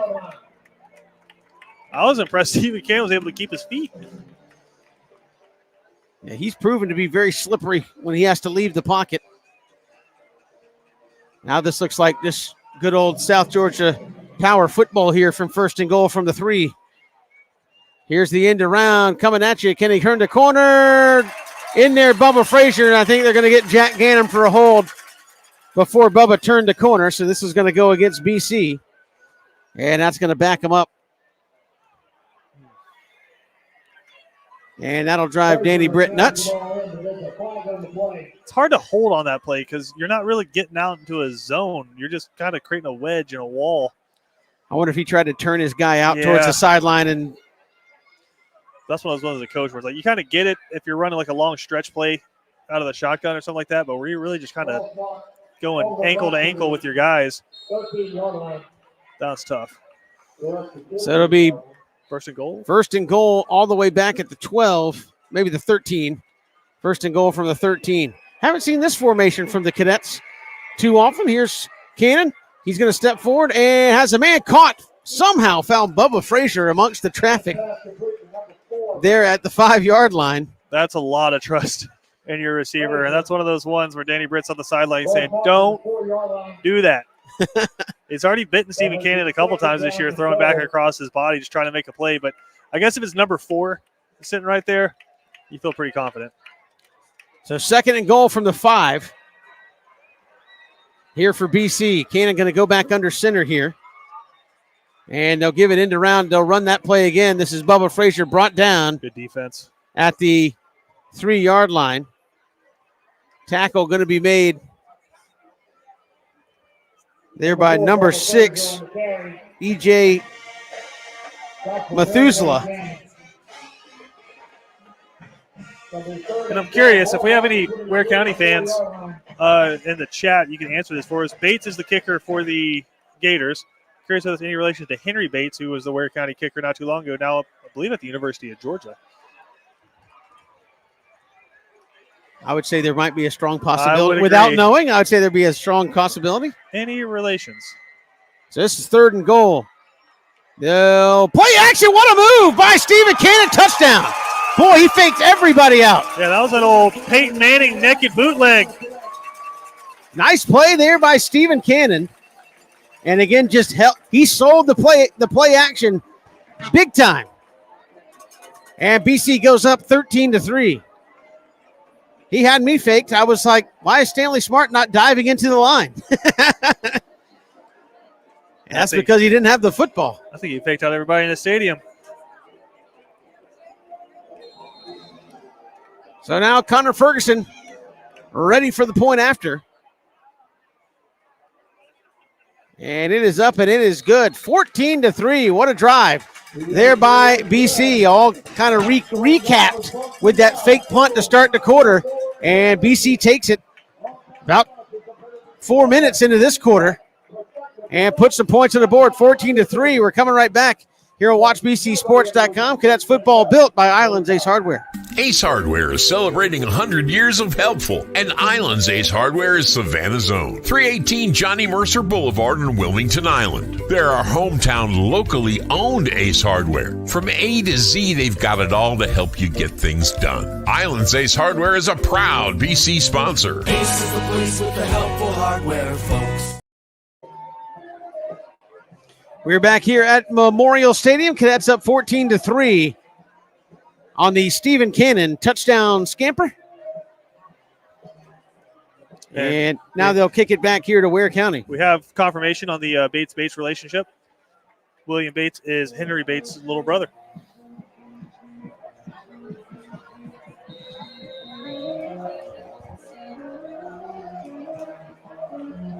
So Cadets answer in a big way. And they lead it 14-3. And Connor Ferguson going to hang one up. Is it going to reach the end zone? It will, and they'll touch it out 1st and 10 from the 24, Ware County. But back to that last drive, you mentioned about Josh Washington kind of developing into that good second option. And kind of quietly what that's done is we talked about this run, which has kind of been disjointed in terms of scheduling for BC, where you're going to have to play a number of weeks against tough teams. What that has done is really eliminate Mekhi Williams from having to play a lot on offense. Sure. And he's kind of been able to focus more on that defensive side of things, really eliminate the number of snaps he's had to play, and you just got one more guy to catch the football. Yeah, that's big. And he's still going to get some snaps, and so is JoJo Sutton from that defensive side. But, yeah, I mean, you have a true X wide receiver out there. It could just completely change the dynamic of your offense. So out of the pistol look, Ware County, well, now as soon as I say that, they'll get out of there. And here's Hooks. He'll give it straight ahead. This is Boyd. And he'll move the stack out towards the 25 at the 24. So a gain of 4 on first down. 2nd down and 6 here for Ware County. Yeah, so a little bit of an adjustment here these past couple of drives for the Cadets. And it's similar to what they did against Burke, where against teams that are this good at running the football, you can't fly upfield and try to make the big splash play every time. You just have to get nasty and kind of hold your own at the point of attack. And BC that time, not trying to get too far upfield, just kind of set the line and then made the tackle, only pick up 2 or 3 yards on the play. So here's Hooks on 2nd down, puts a man in motion, and now looks near side. They'll run the bubble screen. BC there to read it. JoJo Sutton going to force him out of bounds after a gain of maybe 2 by Jelandi O'Hara. Yeah, that's a good job of JoJo not getting turned there and using the sideline as another defender. Pushed him out, but still, pick up a 4, pick up a 3. Ware County just staying ahead of the chains right now. Their entire playbook is open here on 3rd and 3. Let's see what BC does with 3rd here on this down. They've been flip-flopping. It looks like he'll be here on the near side. One thing now they're going to put him on the other side. I was going to say, one thing Ware County's not going to do is just take a big 7-step drop. They're going to move their quarterback if they're going to throw the football, so 3rd just has to be disciplined. So here's the snap. Hooks looking. He's pressured. And there's 3rd Scroggins. Going to eat him up and slam him to the turf. And there's a big sack by 3rd Scroggins. And I think if 3rd didn't get him, Cam Cody was coming quick. And as I say that, they do what you just can't do, which is a regular drop back pass. I mean, against this pass rush, you're going to get eaten alive. And they've done a good job up until that point where when they threw the football, they got their quarterback on the move. But you saw right there, you have no time. If you don't set your feet and immediately release the football against 3rd Scroggins, we said in the pregame show, the dude had 8.5 sacks in 2 games leading into this one. Make that 9.5 in the past 3. He's tuning up for Coral Gables. There's going to be some other teams coming to talk to him before he heads there. So here's the snap. Ware's going to have to punt the football. A line driving punt going to take a huge roll on this turf. That's a great punt. And it's going to roll all the way down inside the 20. A flag is out on the far sideline. So I think, depending on what it is, false start against. I'm making him kick it again. You got to make him kick it again. I think they had a guy. They all didn't get set. So 53-yarder, that rugby style, it just on this turf turned over and took off. And they're going to have to do it again. Yeah, there's no question. I think Danny Britt's like, no question, we're kicking it again.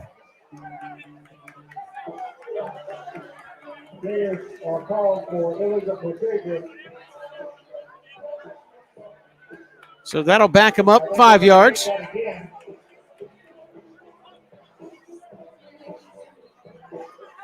And now a interesting part in this ball game, Christian.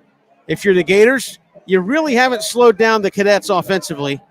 And if they put points up on the board here, you're talking about 2-3 minutes maybe left in the half, and you could be down 21-3. Yeah, it's a similar thing that happened to Warner Robins last week where you get behind these big numbers and all of a sudden you have to go to the passing game and really kind of abandoning your offense. So this is a huge defensive possession coming up for Ware. So they'll punt it again. And another good punt. Endo Wren's going to take a huge roll. And Frazier had to do all he could do to get out of the way. And I think they're going to end up with almost a better punt. Still going to be at the 18, 17-yard line. That was a little unbelievable. A little anger in that one. 59-yarder. And got BC back inside their own 20. Yeah, that's a weapon right there.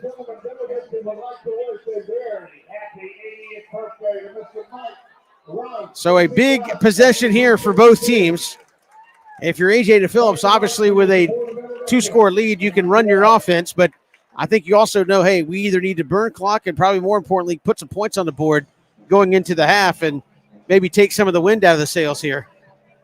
Yeah, I mean, you could go with your 4-minute drill here and just try to keep Ware County from getting the ball back. But at the same time, I think you just got to go out and run your offense. If you score on one play, you're taking it. Little early. If it was like 3:41 left in this quarter, I'd be with you. And if you're AJ DePhillips, at least right now, we talk about the game of adjustments. You have run the offense beautifully, really done what you wanted to do with this team offensively. Stephen Cannon delivering the footballs, had a few misses, but by and large has delivered the football, and then a tremendous play action there on the touchdown bootleg run to cap off that last drive. Yeah, and I think Stephen Cannon is the one you got to mention is he's executing this offense at a really high level, and I think the offensive line's had a good game tonight as well. They're not asking them to do too much. There was the couple of plays on the drive that you got backed up that it seemed like the play calling, the execution, all of it wasn't there. But outside of that, I think the offensive line's had a really good night, and I think the playmakers are doing their thing. And you answered that with a 60-yard touchdown right after you went backwards twice. So can't live like that, though. No. So here's the Cadet offense. 1st and 10 from their own 18. 6:41 to go here in quarter number 2. And Cannon, just a little quick give out there on the outside. That's going to be caught. That's going to be Josh Washington with the reception again. He'll get 5 yards on first down. Yeah, a little RPO play there. Corners are playing soft coverage, and he's going to take those 5 yards every time. And you have to play off these guys because BC will not be afraid to take you deep.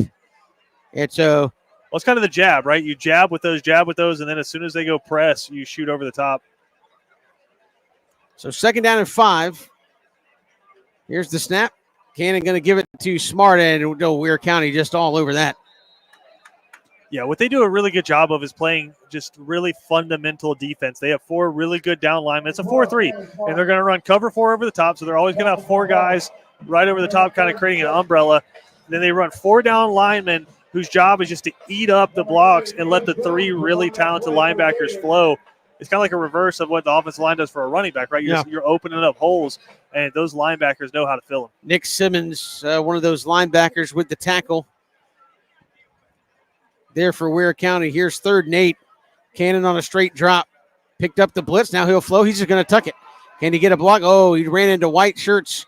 I think that's one of those. He might have been able to get the first down, and he just maybe not stutter-stepped a couple of times. Sure. Easy to say from up here. Not as easy to say when there's 3 guys in white staring you right down in the face, but it'll be 4th and very short. And BC going to punt the football. They went for it last time in this scenario on a fake. Got to think Ware County is going to be prepared for that this time. But a huge stop for Ware County if BC does kick this one. That's the advantage of having a punter that can just consistently kick it 60 yards. That's right. Ware's got 1 man back deep. It will be E.J. Methuselah. And Connor Ferguson had to dig that one out. Did not get a good punt off. Shanked off the side of the foot. I was going to take a Ware County roll on top of that. And 3rd Scroggins going to have to sprint over and touch it up at the BC 43. So about a 24-yarder from Connor Ferguson. That was kind of disaster from the jump. Had to dig it off the turf and then maybe rushed himself a little bit and shanked it off the side of the foot. I was going to say, you minimize the disaster, and he did a really good job of just playing shortstop. And the thing you have to do is keep your knee off the ground because you can stop it, but you drop that knee to the ground, that's a dead ball right there. So he did a good job just to get off the punt that he did. But this, for Ware County, it's complimentary football. You don't do what you need to do on offense, so you go out, punt the football, defense goes out, forces a 3 and out, and then all of a sudden, without snapping the ball on offense, you've picked up 30 yards, 40 yards of field position. So now Ware County with their best field position to start a drive by far here of the night. And here's Hooks. And a fumble, the football. Boyd bobbled it, got it right back, and is going to end up with a darn near a first down. Yeah, it just kind of mishandled the give. And it bounced off the turf right back to him. He's going to get 8 on first down. Yeah, little fumble Ruski there. The ball hit the ground. Everybody freezes because they're trying to figure out where the ball is, but the running back picks it up and takes advantage. And again, what a huge drive now for Ware County. Big possession for BC defensively. Ware gets the ball to start the second half. Like to keep them out of the end zone here on this drive for sure. Inside 4 minutes to go. Here's Hooks. He'll give it. Again, this is Boyd, and nicely done by, who is that, Isaiah Jones. Yeah, he's had a really solid game. And also Larson Little there for the tackle.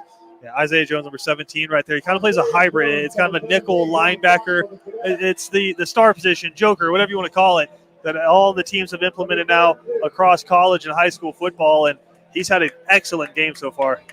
And he's kind of in that spot where he's playing off of 3rd Scroggins on the other side. So he's playing the Bryce Baker spot, and he's doing a really good job of it. BC coming up close on 3rd and about 2. And what do we have? I think they might have BC offsides. Offsides, and yeah. I think that was, as we were talking about, I think Isaiah Jones was offsides. Second time, and I'm sorry. Announcer curse. I think he just lined up offsides. Just don't mention anybody the rest of the All right, I'll be like abstractly talking about stuff. So Ware County's going to get a first down here. Clock rolls at 3:05. They go with that quick muddle huddle, empty backs. And now what do we have? Did BC want a timeout? Yeah, they wanted to talk it over. I don't think they were quite set up for what they wanted to do. 3:01 to go in the quarter. We're coming right back. This is Cadets football built by Islands Ace Hardware. You know, Christian, after a day of the hottest sports in town, sometimes you just gotta unwind. Yeah, Kevin, and the perfect place to do it, Cool Vibes Pizza and Wings. That's because Cool Vibes offers delicious pizza, wings, sandwiches, and salads, all with a Jamaican Caribbean island twist. And the atmosphere is 100% kicked back. No worries, man. Plus, they're the home of the Oxtail Pizza. Cool Vibes Pizza, 4501 Montgomery Street, Savannah. That's coolvibespizza.com. Cool with a K. Come on and unwind at Cool Vibes. We're back here at Memorial Stadium. First down and 10 for Ware County coming out of this timeout. 3:01 to go. BC got caught off kilter there. Had to call a timeout. And now we're ready to go. Hooks out of a pistol. He'll put Boyd now to his right. Cadets in a straight up 4-down lineman front. Here's the snap. They'll give ahead. This is Boyd, and he is met in the hole. I mean, it's 5 yards at a time. Yeah, that was Larson Little met him upfield. Cole Brennan Severe Boyd on the carry. Gain of about But it is, I think, actually got 6. It's going to be 2nd and 4. 5. That's one thing you can count on with Ware County every year is they're going to have a big old offensive line, and they're going to be well coached. And they're just getting a good push right now against the Cadets. It's one of those ones where, again, you just got to trust your linebackers. Get up there and fight and just try to create a stalemate at that point of attack. Out of the pistol. They'll give it to Boyd off the right side. BC trying to string it out. Isaiah Jones did just that. Still. And then who was that? 3 yards. Cam Cody came out there and finished it up. It's going to be 3rd and very short. And now Ware County trying to double dip here. There's 2 minutes left to go in this quarter, and they get the ball to start the second half. So good clock management right now from the Gators. I think if you're Galen House and Danny Britt, you know if they don't get this, Jason Strickland probably going to go for it. It is literally 3rd and about a half a yard. Here's the snap. They'll give it to Boyd. He's got the first down and more. And brought down about 4 yards upfield. I believe 3rd Scroggins got him. Boyd carries for the first down. All the way down to about the 16-yard. That'll be 1st and 10 from the 16. And now Ware's just coming right at you. This drive has not been a whole lot of trickeration, Christian. It's give it to Boyd and get out the way. And now Boyd will retreat to the sideline. They'll go with Franklin back there at the tail of that pistol. And they'll play action. Hook's going to come back to the near side, throw it to the back corner of the end zone, just a little too far. He was looking for his man, Jamario Rice. That's hard, being a right-handed quarterback, booting to the left and trying to deliver like that, but still put it where only his guy can get it. Now you come back, second down. Wouldn't be shocked if we see a run play. JoJo Sutton in coverage there, and one thing you may not have seen in the live action there is BC underneath stayed at home on the backside. So you had 3rd Scroggins, and I believe Cole Brennan kind of had the first 2 levels. They were kind of scraping along with hooks there to take away the run. And now it's 2nd down and 10, 1:10 to go in the quarter. BC looked like they were coming after him. They'll give it to Boyd, and he's brought down. Nice open field tackle that time. I believe that was L.J. Cooper, number 51, with the tackle. Yeah, again, good job staying home, and that time just a little bit of mismanagement at the mesh point there with the quarterback and running back, and that was just enough time to slow it down for BC to get there. Now a big, long 3rd down. They went drop back pass last time. Jason Strickland wants a timeout, 43 seconds. Yeah. And he wants to talk it over. Obviously knows, hey, you got to get points here of some kind now. Sure. I think you wanted the touchdown, but 43 seconds, if you don't get this, we're thinking field goal. And obviously BC is like, hey, if we could get a complete stop here, huge win. Yeah, and again, I think if you throw a pass here and it's incomplete, Ware's going to kick it and just make it a one-possession game, getting the ball coming out of the second half. But it's decision time if they pick up 6-7 yards here. But I feel like they got to get the quarterback on the move. It takes so long for routes to develop. If you're going to throw the ball, it takes so long for routes to develop that far down the field to pick it up, and you just have not shown the ability to block BC's pass rush. So I get the timeout here because really you only have one more first down you can pick up. And you want to make sure you got the personnel you want and the play call you want. And if you can't take them with you. Yeah, and if you're BC, this is obviously a huge possession here. And in a game of adjustments, both teams going to have their share to do in the locker room. I think Ware's really found some momentum as this half's gone on, running the football.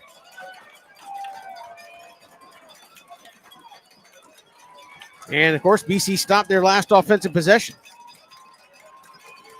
Hooks out of a pistol here on 3rd down and 9. Here's the snap. Hooks looking, he's going to throw it back to the end zone. It's Cox, and interference in the end zone on Wyatt Estabrook. It was great coverage until about the last 2 feet when he got a little extra shove in there.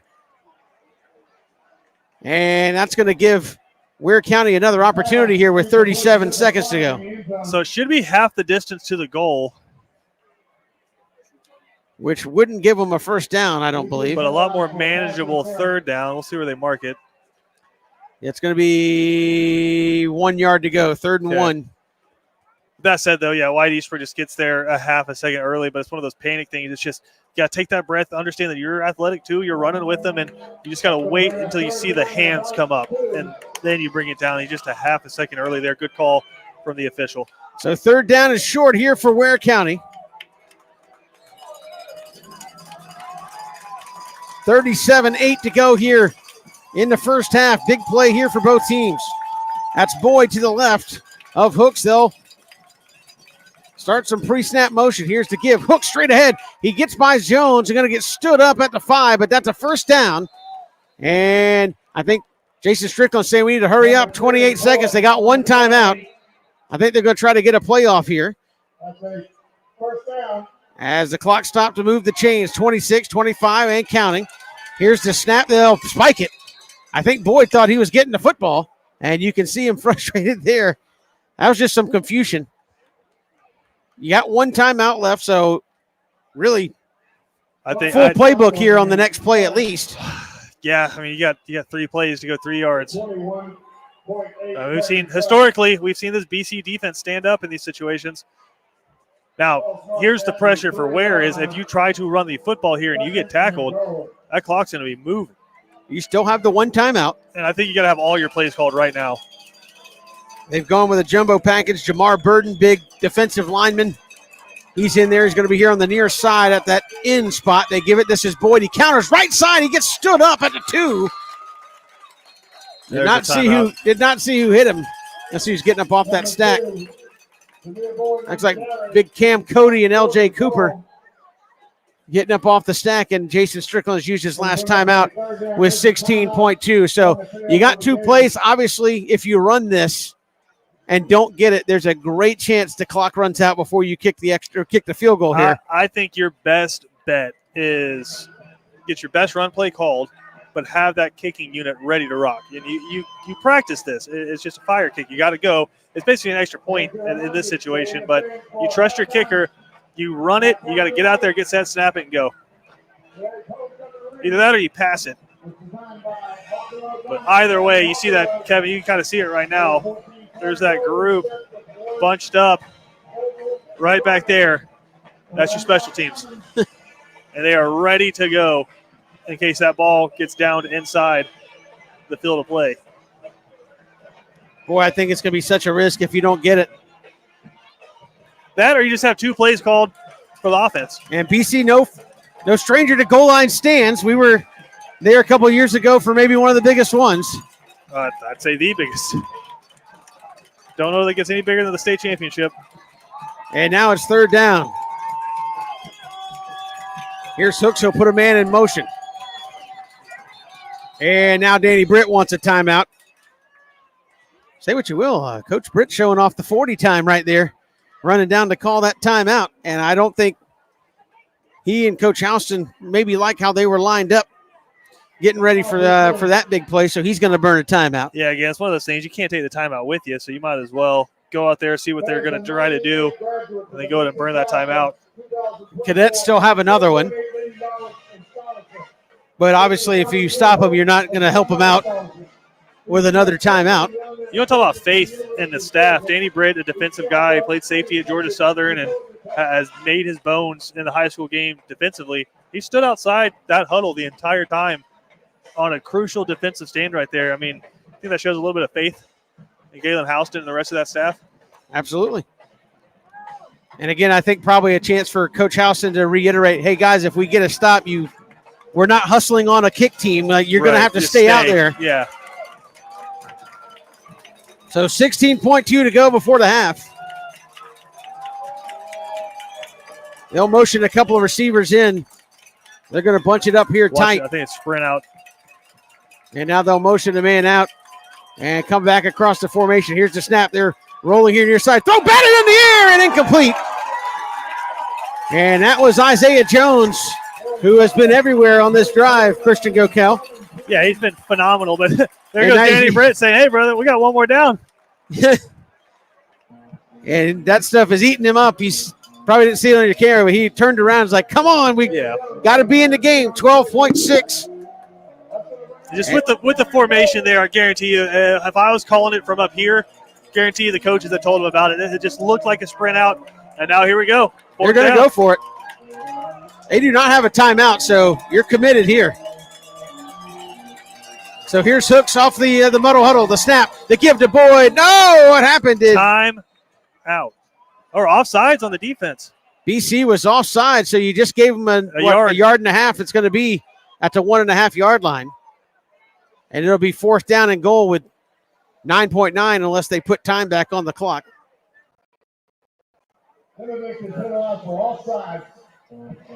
Again, used to be offside. You just let that go and give them another play after the fact. I mean, BC must be clearly just lining up on the other side of the ball. So now here's... I think the ball's going to number 2. Here's the snap. Yep, they'll give it to Boyd. Straight ahead, and he gets a little push from Hooks and got in there. And that was one where Hooks followed Boyd right into the stack and shoved him in there. I think Danny Britt might be a little upset about that. Yeah, he just kept his legs moving. But that 1 yard was massive there on that offsides call. 14-9, the score. Bates to tack on the point after. And Christian, we've got ourselves a ball game brewing here with 3.3 to go before the half. Ware's going to get the ball first, and what appears to be a 4-point ball game if Bates pops this one through the uprights. That's a massive, massive drive there. It's up, and it is good. 14-10 with 3.3 to go here before the half, and the Bernard Williams Insurance halftime report coming along the way. And again, you thought this one might be a little bit of a rumble, and it's certainly turning into that. Absolutely. You knew this was going to be a tight game. BC got out to a big lead there, but Ware County just slowly chipping away at it now. And as you mentioned, going to get the ball back to start the second half. So they're doing what they need to do. A couple of big stands for them inside of their side of the field there. So phenomenal job responding from the Gators. Now BC, they got to come back and earn that momentum back. 3.3 to go, and this is an interesting decision here. Smart or Bubba Frazier could take it to the house if you don't kick this one just right. I think this one might end up at about the 35 or 30, or put it out of the back of the end zone. Or just roll it across the ground as hard as you can. Let's see what they elect to do. Nope, they're going to pooch it up on the right side. It's going to come down to Smart at the 6. Smart going to try to set up a block. He gets a corner turned, and no, shoved out of bounds. Somebody grabbed onto him there at about the 23, and that'll do it for the Cadets and Gators here in the first half. BC out in front, 14-10 over the Ware County Gators. We're coming right back. The Bernard Williams Insurance halftime report right around the corner. This is Watch BC Sports, and we're built by Islands Ace Hardware. When it comes to blocking all the obstacles that life throws your way, let Bernard Williams and Auto Owners Insurance help you dodge the hits, analyze the playing field, and run the ball all the way home. We shield you so you can have peace of mind when it comes to auto, home, life, or business insurance. As one of the oldest and most respected independent insurance agencies in the Southeast, we know what it means to stand behind the people we protect head on. Trust in the power of the Shield since 1934. For more information, go to thepoweroftheshield.com. At Benedictine alumni-owned Stacked Firewood Delivery, we're all about the best premium firewood, conveniently delivered in manageable stacks at the right price. We're talking kiln-dried, pest-free firewood. You see, our custom stack is equal to about 10 fires. Choose oak, cherry, hickory, or mixed hardwoods. Stacked Firewood Delivery. Go to stackedwood.com. That's stackedwood.com. BC Brothers Moving is Savannah's most trusted moving service. From residential to commercial to packing supplies, BC Brothers does it all. Let BC Brothers' energetic, trustworthy team wrap it, pack it, and move it for you. Check out BC Brothers online at bcbrothersmoving.com or give them a like on Facebook. You know, Christian, after a day of the hottest sports in town, sometimes you just gotta unwind. Yeah, Kevin, and the perfect place to do it, Cool Vibes Pizza and Wings. That's because Cool Vibes offers delicious pizza, wings, sandwiches, and salads, all with a Jamaican Caribbean island twist. And the atmosphere is 100% kicked back. No worries, man. Plus, they're the home of the Oxtail Pizza. Cool Vibes Pizza, 4501 Montgomery Street, Savannah. That's coolvibespizza.com. Cool with a K. Come on and unwind at Cool Vibes. Bowtie Barbecue has always been a work of passion. It takes time, skill, and a blend of perfect temperature, wood, smoke, and meats. We just took it up a notch. Taste the passion. Bowtie Barbecue, 6724 Waters Avenue, Savannah. The honor, the heritage, the tradition of excellence. The home for Benedictine Cadets football is WatchBCSports.com. All the games, play-by-play, and in-depth analysis. Home of the Danny Britt Show. Be a part of the action as your Benedictine Cadets take the field in their quest for yet another championship. On the official home of the Cadets, WatchBCSports.com. And look for us on Facebook and Instagram at WatchBCSports. Welcome back here. We are at the half, the Bernard Williams Insurance Halftime Report. Kevin Thomas and Christian Gokel here. And again, BC started off hot. I think Ware County made some adjustments there as it drew on towards the half, and give them a lot of credit offensively to get back in it. It's 14-10 here at the half. And BC's been a good second half team because of their adjustments, and they'll have some more to make here moving forward. But so far, big touchdown pass to Josh Washington on a bubble screen on 3rd and 21. And then you had Stephen Cannon, a little play-action boot to score the other touchdown for BC after a fake punt. Larson Little gets you a big first down. You continue to drive, and Stephen Cannon caps it off. But it's been a lot of back and forth otherwise. Yeah, it's been execution on 4th down and 3rd down, and that really come into play here. BC's kind of been hit or miss. You miss a 4th down where you go for it at the 1 yard line and you get stuffed there. Ware County able to execute from the 1 yard line on 4th down and score a touchdown. BC goes for it on 4th down after a break into the second quarter, and they're able to pick that up. So it's just been that execution. And then Ware County, I think they've got a couple of really big stops on 3rd down where they've been able to get the ball back to their offense and really kept the Cadets off the field more so than getting the ball back to their offense. So BC was able to move the ball, but only 14 points there in the first half for the Cadets. So this was tight going into the second half. Again, you played a lot on the defensive side of the ball for BC, and now you got to come right back out and do it again. And when you've put them in pass-only situations, 3rd Scroggins, Camp Cody have played really well. There towards the end, it was run, and you were getting pushed off the ball by that big Ware offensive front. Yeah, and it's just an adjustment you're going to have to make. And again, it goes back to me to the Burke County game where you're playing a run-heavy team, and it's just a mentality thing is as a defensive lineman, 3rd Scroggins, Cam Cody, you're not going to be the hero in this game, and sometimes that's okay.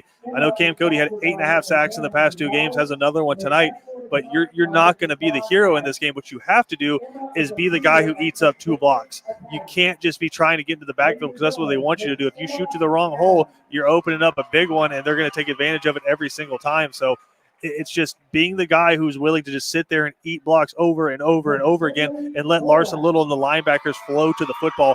That's going to be the difference in this game is if they're willing to take that on. Absolutely. And again, I think defensively, you've been holding Ware in check from the pass defense standpoint. It's been running is what's gotten you in trouble in a big way from Ware County's perspective.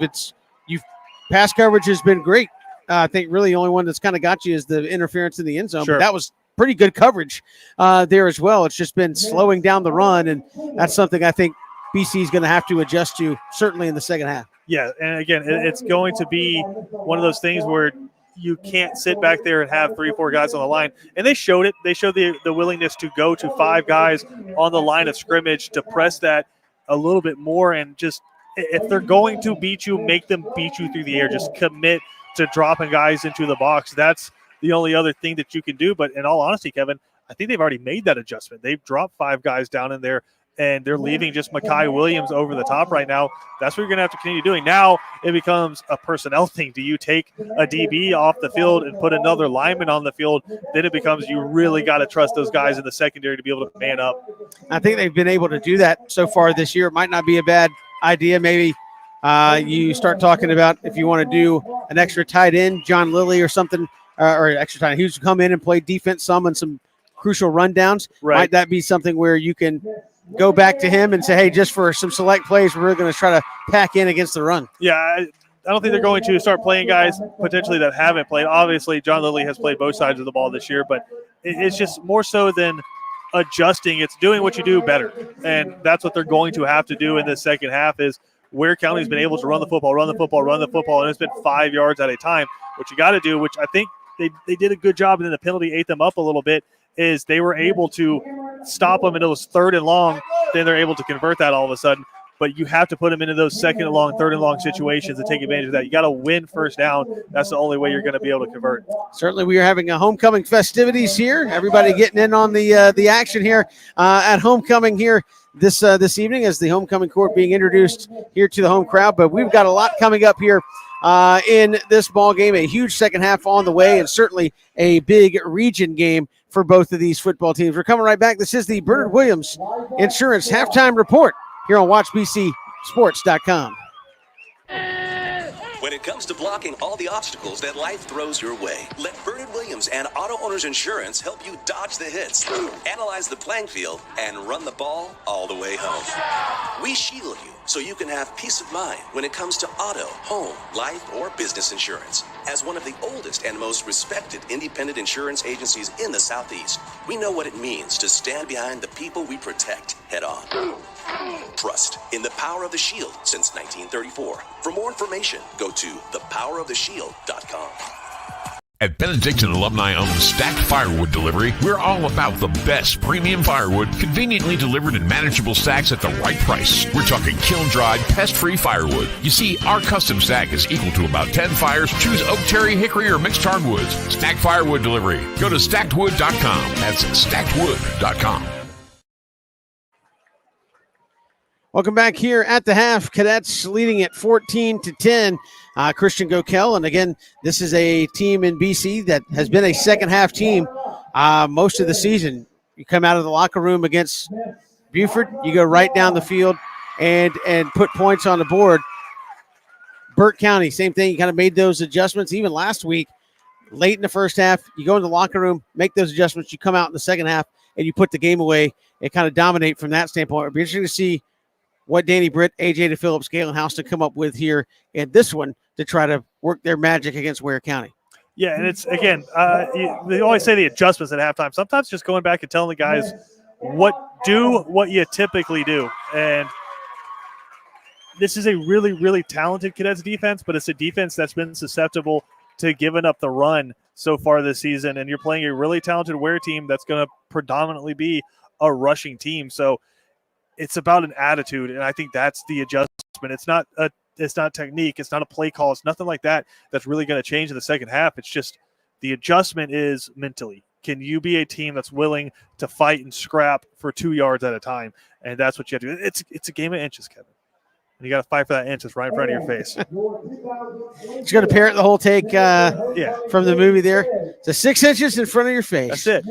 All the thing we got left to do is put it all in our heart and have our hearts be full at the end of the day. But again, this is a region, Christian, that is going to be very tough. A big game for both of these. Obviously, Ware still got Warner Robbins. They still got Perry. And you said it in the pregame show. Listen, if BC can win it tonight, you're 2-0 in region with maybe the two biggest foes you saw preseason having been knocked down in front of you. So this is 24 minutes coming up for BC that could pave the way for a lot of things to happen down the road. Yeah, and again, you put yourself in the driver's seat in this region if you're able to go 2-0 here, and you have Perry coming to town in a couple weeks, and that would honestly be for the region title if that's the case. So you have some games coming up left. Obviously, Wayne County still on the schedule, New Hampstead, but you got to feel like the teams that you got to beat is the one in front of you right now that you have a 4-point lead on at the half, and then the team you're going to be facing in a couple of weeks in Perry. So tonight, if you can go 2-0 in the region, that would just be absolutely massive. Absolutely. And again, homecoming festivities going on here at BC is, again, down in the far end zone. Christian, I don't know if you can see it, but you got a lot of alumnus and folks who have gathered down in the far end zone. And they will be recognized here as well, but always a big time here for the BC family when you have homecoming in town. And again, certainly it's been a interesting season to say the least, Christian, where I finally feels like we're settling in mid-season, having games back-to-back weeks here for the first time in quite some time. But we'll try to take a break. We'll come back and check around the scoreboard, see if we can figure out what's going on around the region tonight as well. This is the Bernard Williams Cadet Halftime Report here on WatchBCSports.com. The honor, the heritage, the tradition of excellence. The home for Benedictine Cadets football is WatchBCSports.com. All the games, play-by-play, and in-depth analysis. Home of the Danny Britt Show. Be a part of the action as your Benedictine Cadets take the field in their quest for yet another championship. On the official home of the Cadets, WatchBCSports.com. And look for us on Facebook and Instagram at WatchBC Sports. BC Brothers Moving is Savannah's most trusted moving service. From residential to commercial to packing supplies, BC Brothers does it all. Let BC Brothers' energetic, trustworthy team wrap it, pack it, and move it for you. Check out BC Brothers online at bcbrothersmoving.com or give them a like on Facebook. And then along came Walker Jones. Mom and Dad drove a Chevy. They're Mom and Dad too. Generation to generation, Chevrolet is America's heritage brand. And the best place to buy your Chevy is Walker Jones Chevrolet. They'll treat you like good friends and neighbors should. Hi, I'm Joe Drawdy. I'm the General Sales Manager at Walker Jones Chevrolet. We've got it all. Why shop anywhere else? Chevy, together let's drive. Walker Jones Chevrolet, Memorial Drive in Waycross, and online at walkerjonechevy.com. We are back here at the half. Benedictine 14-10. They lead the Ware County Gators, and you can see a host of alumnus being recognized here at the half, waving the BC flag and more. But Christian, as we look at football here around the state, as we start getting into mid-October, we start having to put the shorts to the side. That means we're looking ahead to playoff football, and certainly it seems like there's a long way to go, but after tonight you'll have just 3 games left in region play for BC, and next 2 weeks or so really could determine a lot for you as far as the postseason is concerned. First off, Kevin, I don't know if I ever put the shorts away. Number one, not a big pants guy, but yeah, this is it, and it's amazing how quickly it goes. I remember Franklin Stevens talking about it, where he's like, "Man, you got a dime every year. It's a dime. That's all you get, and every game's a penny." And it's amazing how quickly those pennies go. It's quick, and you're not guaranteed anything. BC right now is guaranteed nothing in terms of playoffs. They've won 1 region game. You have nothing locked in right now that tells you you're going to play an 11th game. So you got to come out and execute here in the second half. You got to try to win this football game, and then it becomes about seeding. What can you do to convince yourself or get yourself another home game there in the playoffs? That's what it's all about. But right now, Nick Saban talks about it. You have nothing, and you got to go out and earn it, and that's the only way to do it is these next 2 quarters and those final 3 games of the season. But from that first Danny Britt show of the season to now, it's been a blink, and it's amazing how quickly it goes. Absolutely, and again, a chance to take one step further on that journey coming out here in the second half. We're seeing some of the specialists come out, and we say it seemingly every week, but the first drive, it's just been the situation that the Cadets have been in seemingly all season long. The first drive offensively, the first drive defensively for the Cadets going to be so huge to kind of set the stage for this second half. And obviously defensively, I think the concern I would have if I'm in the Cadets locker room is you come out of the locker room, we don't make enough adjustments. Ware County goes down, puts point, even if it's 3, and takes 7-8 minutes off the clock in the quarter, and you've played defense a long time kind of consecutively in this ball game, and you're already kind of behind the 8 ball from that standpoint that they've come out and just wore you down already on defense. Yeah, I feel like the momentum is squarely on the Ware County side right now. That last touchdown there was just massive. I thought it was good coaching there from Jason Strickland, going for it and just trusting his team right there going into the half. But right now, Kevin, BC, they've got to feel like if they don't come out and get a stop, you have to score on offense almost. But again, it's a long field. You have one of the best kickers in the state, probably going to end up starting at the 20 with the touchback there. You got 80 yards to defend, and that you haven't given up anything big so far. So if there is one positive, there hasn't been that big play. Now you just have to make tackles, win your responsibilities on the line of scrimmage, and again, just be clean. Make those tackles, wrap up, and try to force a 3 and out, get the ball back to your offense. Certainly, and again, for BC offensively, you've seen some nice drives, some plays, but haven't been able to connect downfield, I think, as much as maybe they would have liked to. And the running game, I don't think they've had that consistency there, at least in between the tackles. Sure. They've had some 7-8 yard runs and then some stuff that gets blown up, and it hasn't been a, hey, much like we saw from the other side where Ware's been 4 and 5 pretty good clips, running the football. I don't think they've kind of quite gotten on track running the football like they've seen maybe weeks prior. Well, where you haven't done a great job is on the downs where they know you're going to run, right? There's a situation where BC ran the ball for 8 yards. On second down, you take a shot that you just miss. It's 3rd and 2. They know you're going to run the football, and they blast you in the backfield.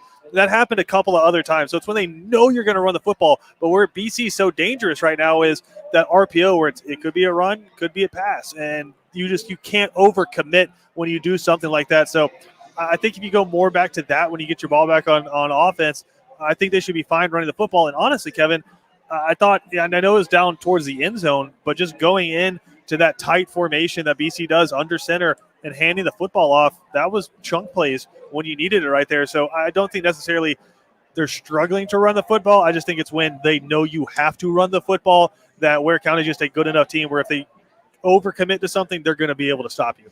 And again, that's the cat and mouse game we're going to see between Danny Britt, Jason Strickland here in the second half. Both teams are at least, and here comes Ware County, returning from the locker room. We'll step aside here at the half. Bernard Williams, halftime report coming your way. The second half right around the corner here on WatchBCSports.com. When it comes to blocking all the obstacles that life throws your way, let Bernard Williams and Auto Owners Insurance help you dodge the hits, analyze the playing field, and run the ball all the way home. We shield you so you can have peace of mind when it comes to auto, home, life, or business insurance. As one of the oldest and most respected independent insurance agencies in the Southeast, we know what it means to stand behind the people we protect head on. Trust in the power of the Shield since 1934 from Shield.com. You know, Christian, after a day of the hottest sports in town, sometimes you just gotta unwind. Yeah, Kevin, and the perfect place to do it, Cool Vibes Pizza and Wings. That's because Cool Vibes offers delicious pizza, wings, sandwiches, and salads, all with a Jamaican Caribbean island twist. And the atmosphere is 100% kicked back. No worries, man. Plus, they're the home of the Oxtail Pizza. Cool Vibes Pizza, 4501 Montgomery Street, Savannah. That's coolvibespizza.com. Cool with a K. Come on and unwind at Cool Vibes. Bowtie Barbecue has always been a work of passion. It takes time, skill, and a blend of perfect temperature, wood, smoke, and meats. We just took it up a notch. Taste the passion. Bowtie Barbecue, 6724 Waters Avenue, Savannah. Ace Hardware is celebrating 100 years of helpful, and Island's Ace Hardware is Savannah's own. 318 Johnny Mercer Boulevard in Wilmington Island. They're our hometown, locally owned Ace Hardware. From A to Z, they've got it all to help you get things done. Island's Ace Hardware is a proud BC sponsor. Ace is the place with the helpful hardware, folks.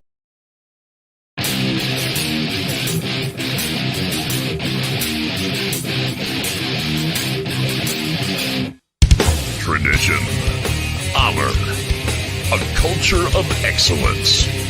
This is Benedictine Cadets football, built by Helpful Islands Ace Hardware, Savannah's locally owned and operated Ace Hardware. Tonight, live from Memorial Stadium, your Benedictine Cadets take on the Ware County Gators. Now, here's your hosts, Kevin Thomas and Christian Gokel.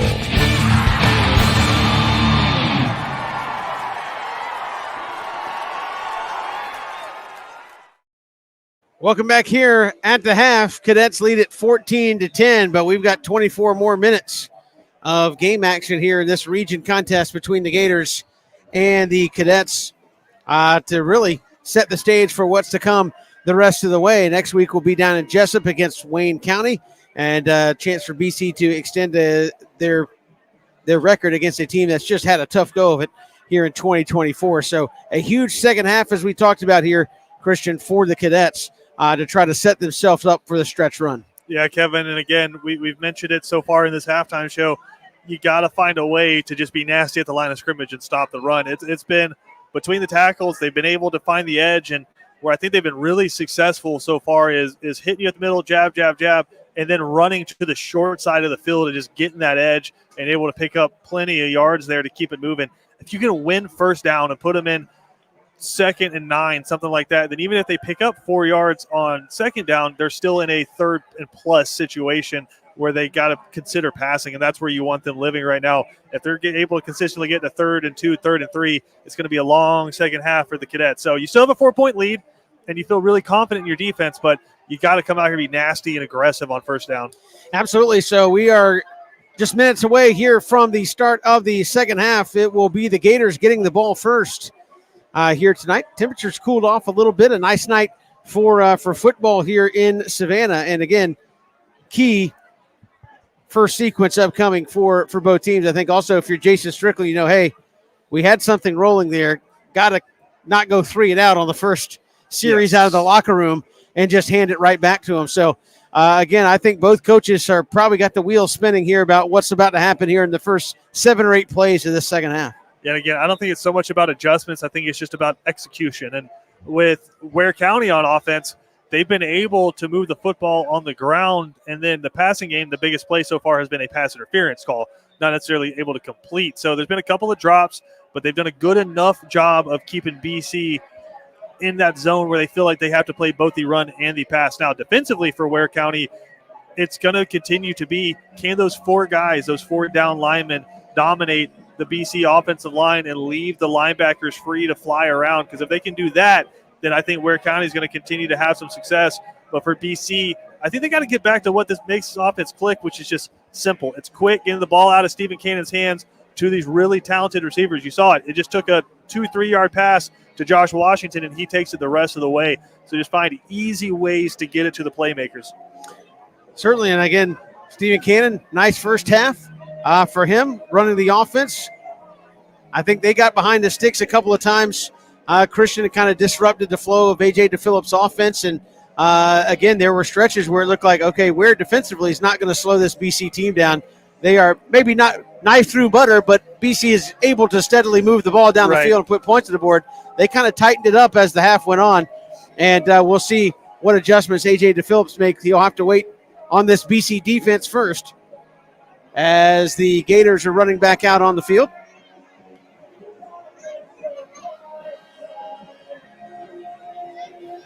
Danny Britt, one last word with his team before they kick it off.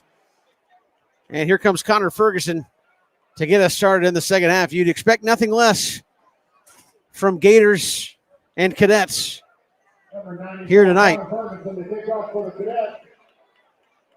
Connor Ferguson kicking out of the north end zone here to start the second half. Gators have a couple of men back deep. And you just wonder, does Danny Britt, the old riverboat gambler, I know what you're going to say, yeah. Here? He's been known to pooch a kick where you have a big gap, and I'm looking down at the 30-yard line, and I don't see any Gators there. Here comes Connor Ferguson. Nope, just cannon it into the back of the end zone, and that's where it goes. Oh, it's fumbled, but in the end zone, not going to matter.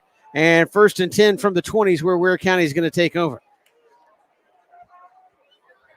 Still haven't seen one of those pooch kicks so far this year from the Cadets. Got to catch him sleeping in the right spot, I guess. You don't usually catch Ware County sleeping. You got lucky with that once in this game. Probably not going to happen a second time. So here's Luke Hooks and the Gator offense. Tacked one in the end zone to finish off the first half.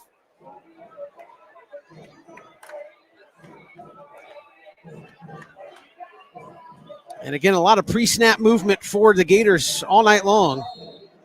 They'll leave Hooks back there by himself here on first down. And now they'll motion a couple of folks around. Here's the give. This is Boyd straight ahead. Makes a man miss right up the middle, and that's 11. Ball's out. It's picked up Isaiah Jones. And inside the 30. And not sure who jarred that loose, but that ball came shooting out. And Isaiah Jones was there to pick it up. What a momentum shifter 12 seconds into the second half. How massive is that, Kevin? Neither one of them was able to turn the ball over in the first half, but first play in the second half, you're able to come up with a big hit. I think it might have been Mekhi Williams coming down from his secondary spot and just laying the lumber. But either way, what looked like was going to be an easy first down turns into a huge turnover for the Cadets. So here's Stephen Cannon in the offense in plus territory here. They're going to start out on the Ware County 26-yard line. And it'll be 1st and 10 for the Cadets. The snap to Cannon, all kind of time. Oh, got sacked from the back. And I think Stanley Smart missed on a block there on the backside, and Cannon going to get sacked all the way back at the 35. So it's going to be, now they give him forward progress, I guess, on the sack. It's still going to be second down and long. Yeah, and again, Cam Cody does get beat there, but still, Jacoby Ward gets beat there, but still, I think as a quarterback, you got to have that alarm going off in the back of your head, and he just stood there, planted his feet, stood there for a couple of seconds, and that's just dangerous game to play right there. Stephen Cannon comes to the sideline. They're checking him out after that sack. Amari Burse in at quarterback. He'll pop under center out of the flex bone. That's a development we'll keep an eye on. Here's Stanley Smart, and nobody blocked up front.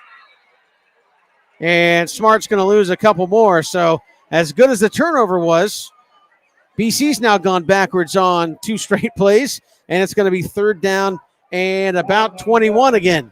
Another one of those situations where they know you're going to run the football. Second down and long, your backup quarterback's in the game. They know you're going to run the football, and you just have not been able to assert your will when it comes to that. So big third down here. BC, last time they're in the situation, scored a touchdown. And you hope just a stinger here for Stephen Cannon. They're kind of feeling out that shoulder over there.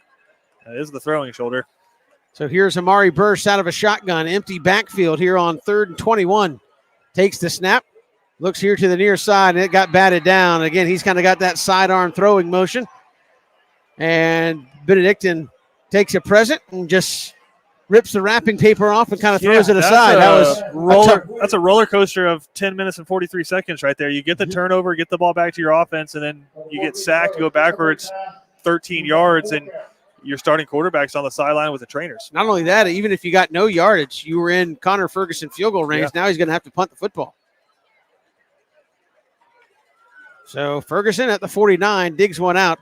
He'll hang one up high, and it's going to hit about the 15, take a Ware roll out across the 20 to the 21. So tough series all the way around, and Gators got to feel fortunate that all that really didn't hurt them. Yeah, if anything, the last little series, it's a 1-yard gain. So now momentum shifting on every play seemingly.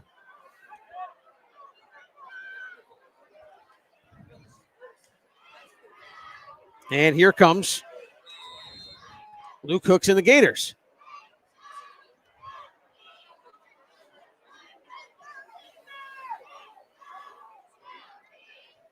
Out of a pit. Look, now they'll flip some guys around. The snap. Hook's going to give it on the end around. This is Jamario Rice. And, third Scroggins ran him down from behind. Not often, Christian, you see an outside linebacker run a wide receiver down, but he did it.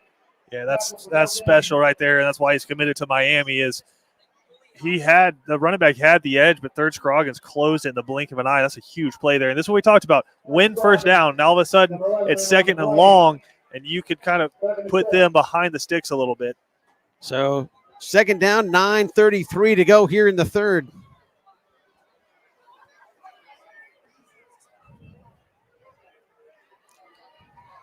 Ware's going to motion into an empty backfield. Here's Hooks throwing back. BC read it nicely, and a tackle made in the open field. That's Isaiah Jones again. And that was caught by Jasper Bolds, and he was tackled immediately. A little double screen set up. Looked like there's going to be a bubble to the outside, come back to the underneath tunnel screen on the outside, and really good job staying at home from both the corner and the outside linebacker there for the Cadets. Can't tell if Kevin's fired up or cold right now. A little bit of both. Heard. So third down, we'll call it 9 here for Ware County. BC with a 4-down lineman. Here's Hooks. All kinds of time. Now steps up in the pocket. Has a man caught. That's a first down and more. Into BC territory across the 50. And that's going to get tripped up. Boy, I thought that was going for a touchdown. A touchdown saving tackle made by Zach Maxwell at the BC 30. All the way down to about the. And that was just a missed tackle situation there over the middle. Yeah, and again, that looked like you were going to be able to stop him, but a great job by the quarterback booting out there a little bit, moving up in the pocket, and then delivering a strike, and then the tight end just came back to the quarterback, presented his body, and he's able to turn it upfield for a big play. I believe that was number 42, Gunter 4. And now a big play leads a first down. Here is the give, and a huge gain right up the middle. Touchdown saving tackle, Wyatt Estabrook on Jameer Boyd going straight ahead, and they've got Galen Houston and the defense on their heels here a little bit. Yeah, now it's coming in chunks for Ware County, and it's, again, you look down to the sideline and you're looking at number 10 like, all right, brother, how we feeling? Because you might have to get in there and go. And now here out of the pistol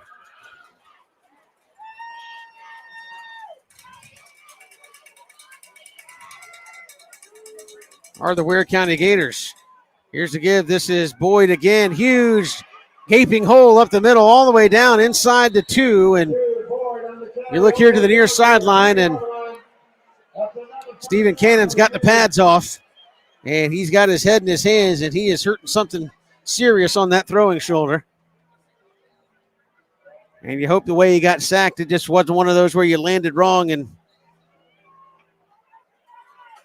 caused yourself a tough injury. Here's Boyd straight ahead.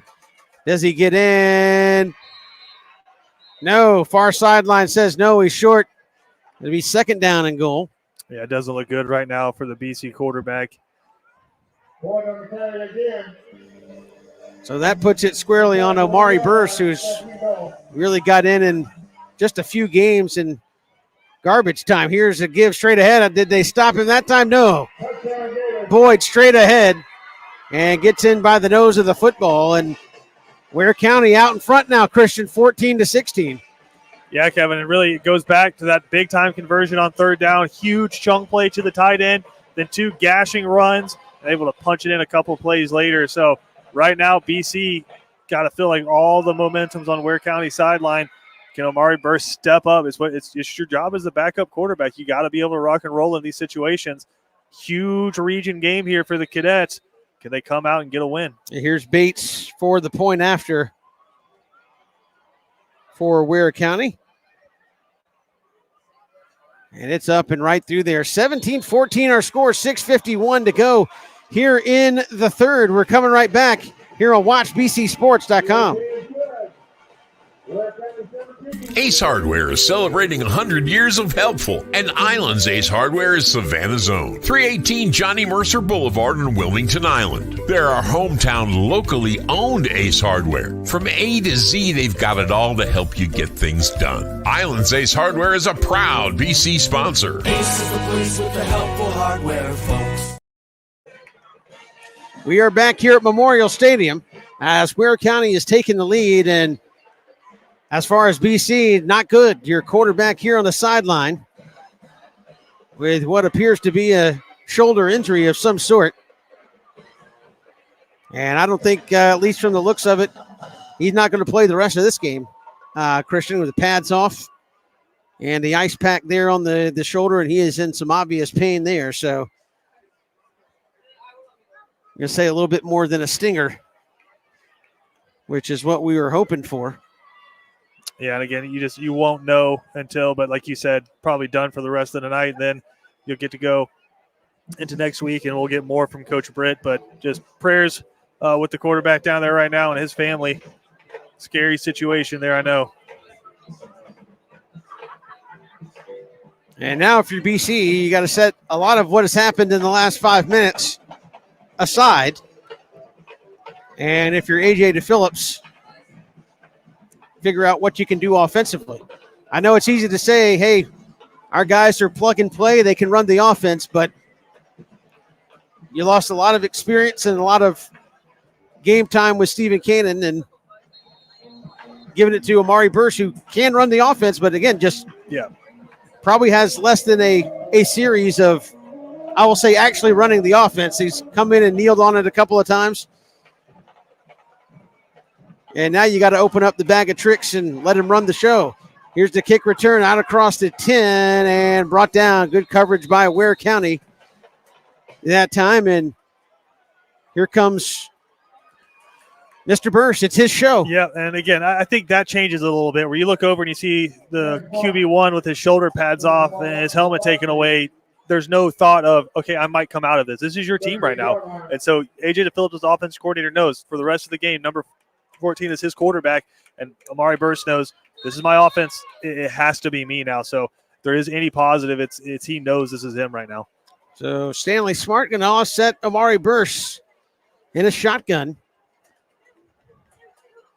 And now he'll take the snap, the give to Stanley Smart straight ahead, where reads that well. No gain on the play. Maybe lost a half a yard. Yeah, I don't know how much BC is going to be able to run up the middle right now with as well as Ware County's playing. And it looks like another cadet's hurt. That's Stanley Smart. Yeah, whoever it is standing up. It might just be a cramp.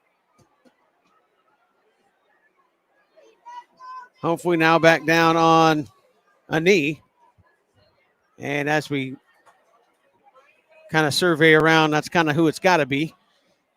Yeah, number 12 is Stanley Smart, and the trainers will go check him out. So a tough couple of minutes here for BC offensively, as Smart at the very least going to have to come out for a play. You can see him on a knee talking to the trainer, so hopefully just a cramper. Wind knocked out of him, hopefully. He's standing up. Fell on the football or something like that. I mean, the air has just completely gone out of the stadium right now, Kevin. You see your starting quarterback go out, and now your starting running back is hobbling off to the sideline. You hear a pin drop in Memorial right now. And now who do you go to? And this is ball players. This is where I think you find a leader that says, give me the ball and let's go make a play. I think that starts with number 4, Bubba Frazier. He hasn't gotten the ball much tonight, and you've got to find a way. Buck sweeps, tunnel screens, whatever it is, get the ball into 4's hands and let him go to work.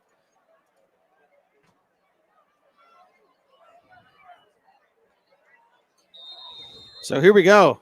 2nd down and 10. And here's the snap. Burst going to roll here to the near side. Step up, throw, has a man, and they were trying to feed it in double coverage to Bubba Frazier that time, and it was incomplete. Actually, it would have, if it was in the field of play, it would have been picked off, but well out of bounds. So now it's 3rd and 10. Yeah, I think that's just one of those ones where you're like, hey, we're throwing it, and if it gets picked off, it's a punt. I think with the backup quarterback, you got to show the ability to still go out and want to do that. So they don't just start keying in.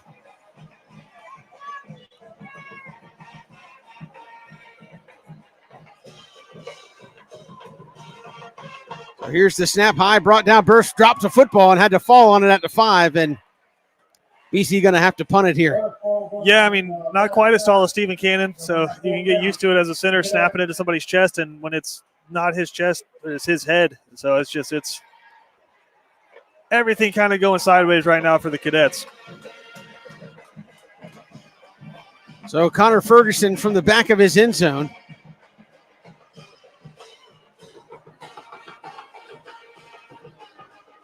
And BC trying to avoid real trouble here. And now it falls again on this BC defense. Here's the snap. Connor get the good foot into the football. Going to come down out near midfield. And BC going to miss on the tackle there into coverage. And finally brought down at the 42-yard line. Again, still just a 3-point game right now for the Cadets. Got to trust that defense to come out and make a play. So plus territory for the Gators at the BC 41. And I think if you're the Cadets right now, you're thinking field goal or nothing. I'd say 6-7 yards and you're in Bates' range. Keep it a one-possession game.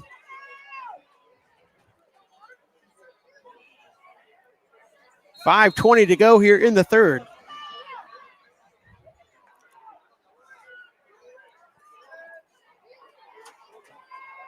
Here on 1st down, the snap to Hooks. They'll throw a little quick out, incomplete. Interesting call. And you kind of wonder why you just didn't go to Boyd and keep pounding the rock. I bet he'll get the football this time. Yeah, that's an interesting call on 1st down. And I know BC was playing off coverage there a little bit, but still.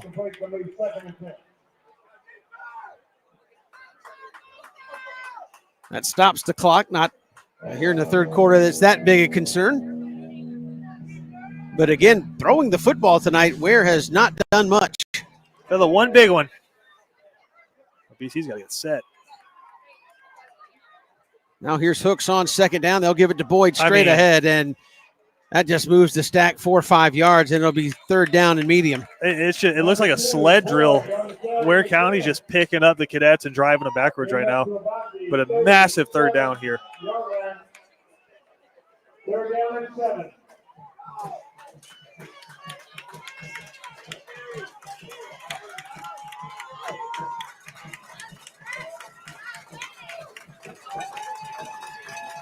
So third down, we'll call it 7. Fans trying to come alive here.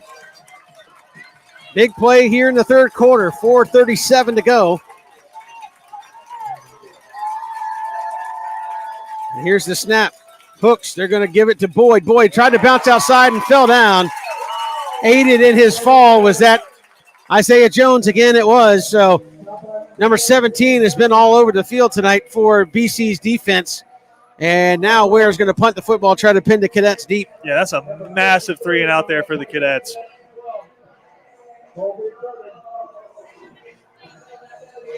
Makai Williams, Bubba Frazier back for BC at about the 10-yard line. I believe this will also be Bates doing the punting for Ware County. He's done it to a very high degree tonight. And he'll rugby style it. Pooch it towards the right side, coming up for the fair catch. And catching it, they dropped the football, was Makai Williams. Did Ware get it back? They did. And you got to feel like that was coaching at halftime for the Cadets because all of those short punts were hitting and rolling. They told them to come up and get it, but, man, you just got to hold on to it. So now 1st and 10 from the Cadets 17, and a little bit of implosion here for BC. Again, you just got to kind of bow your back a little bit here and then hold them to that field goal attempt. 3 minutes and 40 seconds to go here in the third. And Ware County with new life here on this possession. Then we're going to get a heavy dose of number 2. Trying to get BC to jump. Now they'll take the snap. They'll give it to Boyd. He'll try to plow ahead. Third Scroggins, Cam Cody will hit him about the 16. A gain of 1 on first down. A better job getting off blocks there. I think now Jason Strickland probably knows, hey, even if we don't get a first down, we got 3 points. And I imagine you'll see a healthy dose of number 2 here. And just an update, Stephen Cannon now in a sling.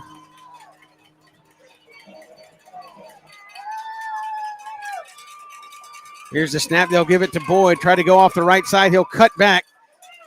Get driven down at the 11. It'll be third down and about 3.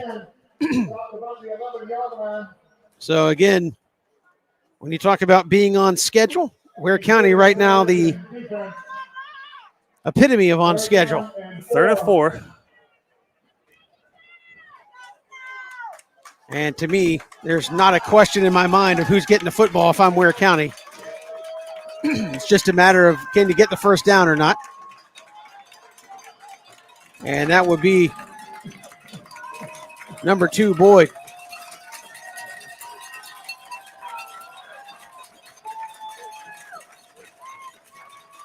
Well, they'll get it. They took Boyd out. They try to turn the corner, and is he going to be awfully close? He's going to be short. And I think you got to go for it here. They took Boyd out of the ball game. And they countered back with Solomon. If Stephen Cannon's still in the game, I think they might be kicking this field goal. But I think they got to trust their defense enough here that, hey, even if you don't get it, they feel like they'll get a stop. 4th down is about 2.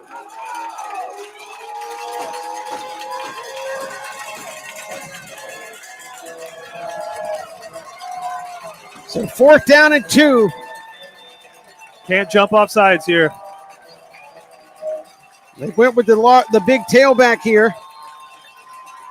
And the flag. Offsides against BC. That's going to give them a first down. They went with Franklin, the big tight end, at tailback. Yeah, and BC couldn't stay on sides. Losing his mind. That's the second time Isaiah Jones got called for offsides. And you hate to see that for as good as he's played. Those have been 2 costly offside penalties. And now 1st and goal for Ware County, and I think he knows how huge that is.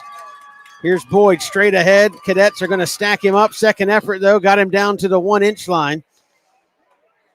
And it's going to be 2nd and goal, working towards a minute to go here. Here's the goal line. Let her go. And as you said, just the wind taken out of the sails here. Yeah, awfully quiet in Memorial Stadium right now.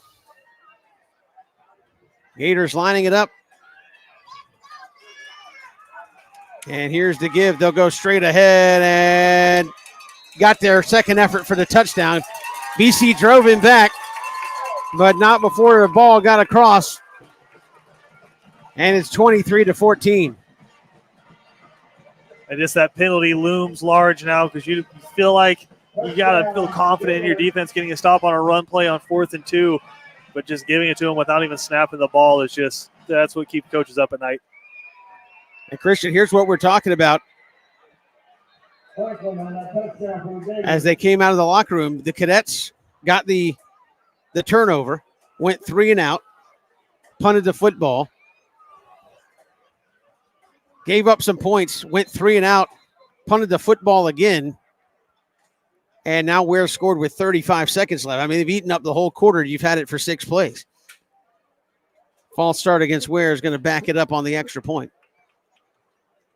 So your defense, which has played pretty well, has been out there essentially the entire third quarter. Yeah, and I'm gonna pick a bone with a lot of Cadets fans right now who are packing up and hitting the sideline hitting the parking lot with 35 seconds to go in the third quarter. That's giving up on your team right there. But that said, you got to trust your backup quarterback to go out there and run the offense. And so that's what BC down 2 scores is going to have to do. PAT is good. We'll step aside. 24-14 our score. This is Cadets football built by Islands Ace Hardware. Ace Hardware is celebrating 100 years of helpful, and Islands Ace Hardware is Savannah's own. 318 Johnny Mercer Boulevard in Wilmington Island. They're our hometown, locally owned Ace Hardware. From A to Z, they've got it all to help you get things done. Islands Ace Hardware is a proud BC sponsor. Ace is the place with the helpful hardware, folks. Welcome back here to Memorial Stadium. 24-14. Our score. Again, Cadets need somebody to step up here and make a play. You're down your starting quarterback. You got to help out Amari Burst. Somebody's got to say, hey, get me the football and let's go make a drive, put a drive together and get some points on the board. Yeah, again, you're down 2 scores, so you got to run your full offense here, and you got to trust your backup quarterback to do what he does in practice every day. So here's the kick. Another little pooch job up the right side. Going to come down and caught at the 15.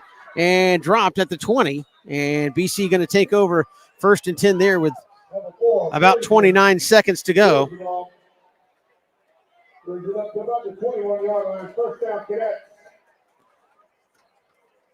And Amari Burris is fast enough that he can hurt you with his legs. He's a baseball player, so he has a good arm. It's probably not the same strength as Stephen Cannon, but he can spin it. And so I feel like the offense, the playbook's got to be open right now. They've got JoJo Sutton in there at running back.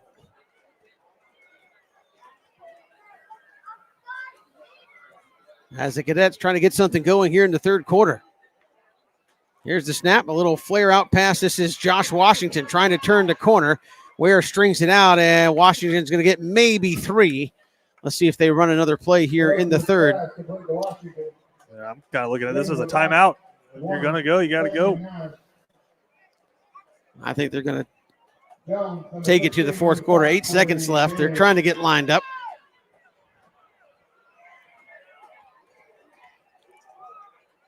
Oh, they snapped it right before the horn went off. Caught by Bubba Frazier.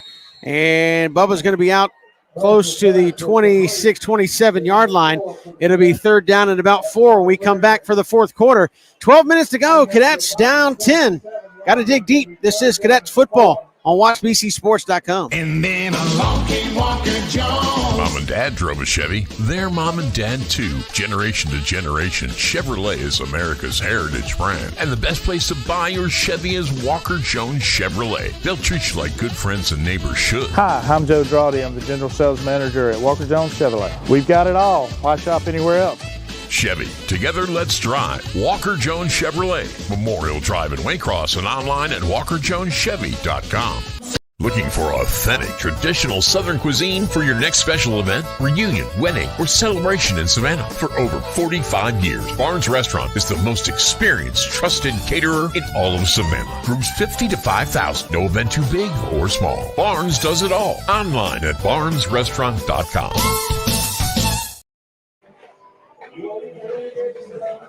We're back here at Memorial Stadium as we get ready for the fourth. Cadets got some work to do. Christian Gokel down 10 and a long way to pay dirt here as it's 3rd and 4 from their own 27. Yeah, and you got to wonder, Kevin, if it's 2-down territory right now for the Cadets. And again, kind of the picture of the game right there. Stephen Cannon, BC starting quarterback, out on the sideline with a sling on his right arm. BC with an excellent medical staff there, but we'll have to wait to get official word as to what the injury is. But as of right now, this is on number 14, Omari Burse, to try to dig deep and get a 10-point comeback here for the Cadets. So 3rd and 4. I know it's early in the fourth quarter here, Kevin, but you got to wonder if this is 2-down territory. I think you just, like I said, we were talking about, you need a spark play from somebody here to kind of settle down Omari Burse. I think kind of get him in the flow of the offense. And you talk about this has been something that the Cadets haven't had a lot to deal with over the last several years. Holden Gerner, don't believe missed any games to injury.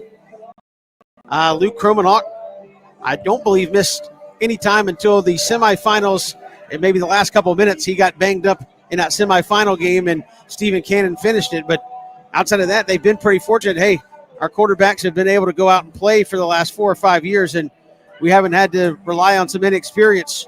And now Omari Burse is just, hey, every snap is a learning experience for him right now at the varsity level. And listen, this is an elite baseball recruit. He's a guy who's used to standing in the box and facing some big pressure here. So let's see what he's got. So 3rd down and 4, big play here for this offense to start the fourth quarter. Here's the snap. Play action. He'll let it fly and going to be knocked down, incomplete. I mean, that looked like it was predetermined from the snap. And he was looking for Bubba Frazier. And BC is going to have to punt the football. Just double coverage on Bubba Frazier right there, and just kind of lobbing a hope and a prayer up. I feel like it's a little early for that. So here is Connor Ferguson to punt the football.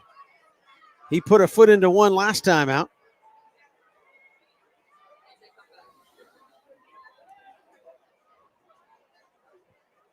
And here's the snap. Connor puts a good leg into this one. Going to be caught. Is it loose?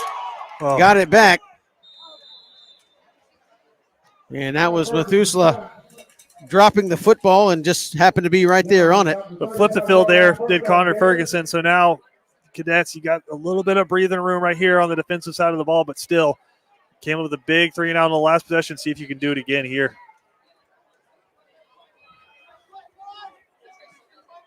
And Cadets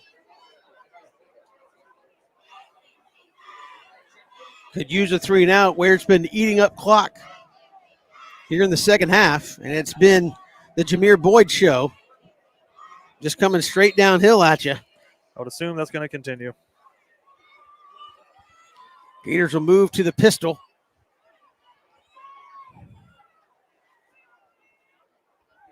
And they'll give it to Boyd off that left side. Big hole across the 40, 45, 50, and into BC territory. Another touchdown saving tackle by Wyatt Estabrook. And they're just getting it in chunks right here. Yeah, and when Boyd gets ahead of steam going, he's really hard to stop. And Ware County's got a man down. I think that's Boyd. A cramp. Yeah, it looks like a cramp over there on the far sideline. We'll step aside quickly, and we'll come right back. 11:34 to go here in the fourth. Cadets in a big hole. Bowtie Barbecue has always been a work of passion. It takes time, skill, and a blend of perfect temperature and wood smoke and meats. We just took it up a notch. Taste the passion. Bowtie Barbecue, 6724 Waters Avenue, Savannah.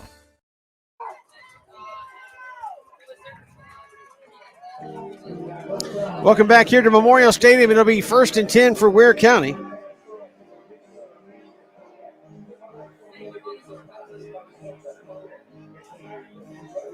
And Boyd was getting it in chunks. Now they've made the switch up to Franklin at tailback here.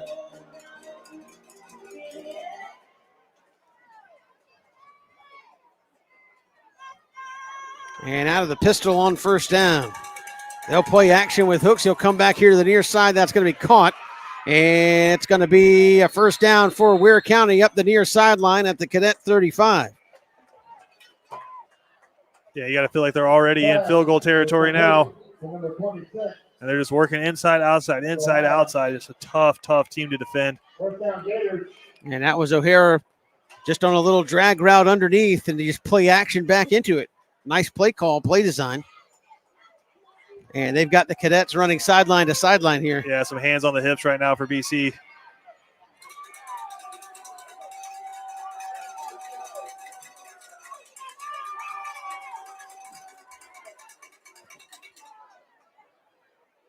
Here's the snap to Hooks. They'll give it tail of Franklin, and he'll be brought down. Paul Thompson tracks him down from behind. That Jalen Houston. Linebacker comes in and makes a play there. Yeah, Denver was talking about him, son of defensive coordinator Galen Houston, and he's a guy who's going to have to step up as that second line comes in, and you see some other guys. Jameer Lee's in there right now, just trying to give the breather to the starters. The snap's starting to rack up for some of those guys for sure. It'll be 2nd down and 8. Clock rolling inside, 10.5 to go here in the ball game. Hooks. They'll give it to Franklin again off the left side. Big gaping hole inside the 20. That's a 1st down to the BC 16-yard line. And they are just opening up a hole. Now it's that off tackle. They're doing a really good job. Some inexperienced guys on the line of scrimmage right now for the Cadets. So the line doing a really good job of pinning and pulling and creating that off tackle lane right now. Just excellent, excellent play designs. And honestly, BC just getting physically whipped right now at the line of scrimmage. So 1st down and 10. Ware County putting together another drive here. Trying to put this one away. Yeah, this would be a backbreaker of a drive here by Ware County. Here's to give. Same play. It's going to come back the other direction. A missed tackle at the line, and going to be brought down inside the 15 at the 14. Gain of 4 by Jamario Rice.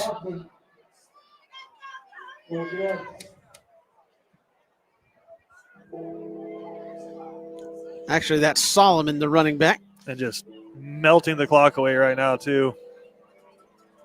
2nd down and 8. Here for Ware County, they got Franklin back in there at tailback. Now they'll motion around. And here's the give. It's going to be Franklin straight ahead and straight at. Nobody touched him. Touchdown. 15 yards straight up the gut. I don't think anybody got a fingertip on him, Christian Gokel. And no. That makes it 30-14 Ware County. And again, Kevin, that's just the result of Ware County physically leaning on BC all night. But when your offense goes back to back to back, 3 and outs, you're just on the field so long, and you've just seen BC start to wilt defensively. It's just, that's like you said, it's a backbreaker right there. But the offense just has been able to give them zero break right now. So you got a couple of true freshmen out there on the defensive line and a bunch of other guys out there who have played a ton of snaps tonight. So Ware County just imposing their will right now on an exhausted Benedictine defense. So here will be Bates for the point after.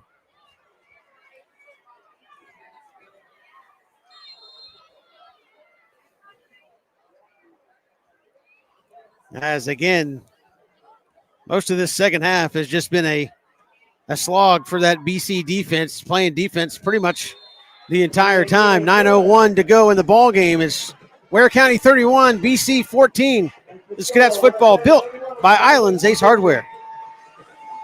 Ace Hardware is celebrating 100 years of helpful, and Islands Ace Hardware is Savannah's own. 318 Johnny Mercer Boulevard in Wilmington Island. They're our hometown, locally owned Ace Hardware. From A to Z, they've got it all to help you get things done. Islands Ace Hardware is a proud BC sponsor. Ace is the place with the helpful hardware, folks. BC Brothers Moving is Savannah's most trusted moving service. From residential to commercial to packing supplies, BC Brothers does it all. Let BC Brothers' energetic, trustworthy team wrap it, pack it, and move it for you. Check out BC Brothers online at bcbrothersmoving.com or give them a like on Facebook. Welcome back to Memorial Stadium. 9:01 to go in the ball game. Cadets trailing at 31-14. And the kickoff going to be driven back into the end zone, and BC will touch it up 1st and 10 from the 20. And again, we've played about 15 minutes here in the second half, and Cadets have played defense, Christian, for at least 11 of them. Yeah, and it's, again, 21 unanswered points here in the second half. And honestly, Kevin, 28 unanswered points going back to start that last drive at the end of the first half. So it's just been leaning, and finally that levee just broke. And so now BC, you've got any kind of a pulse, it's got to start right now. Twins either side here for Omari Burse. Here's the snap. Pass is going to be caught out in the flat. And that's going to be complete to Bubba Frazier over there. I think you're going to see a heavy dose of those quick screens right now for BC. Just the drop back game not really there so far for Omari Burse. Second down, we'll call it about 6 after the gain of 4 for Bubba Frazier. And to give straight ahead, this is JoJo Sutton. And we haven't seen Stanley Smart since he came out after getting dinged up. So it'll be 3rd down and 1. I just cannot afford to give the ball back to Ware County right here. You got to pick up this might first down. Might be the most obvious statement of the night, but it's just you can't go 3 and out again. Cadets without a first down here in the second half.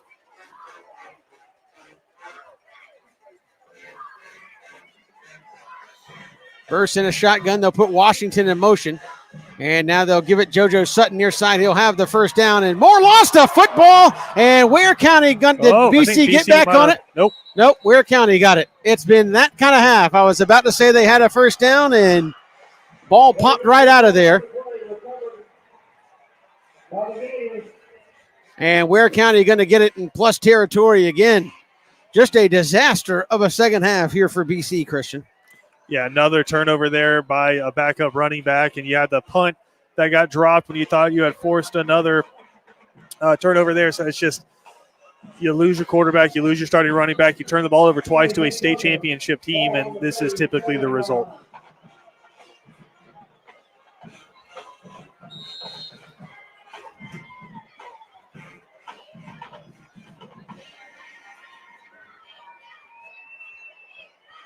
That defense is just exhausted. So here's 1st and 10.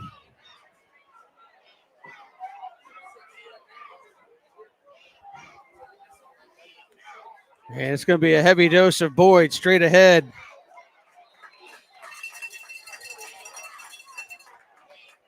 Tackle made by Cam Cody up the middle.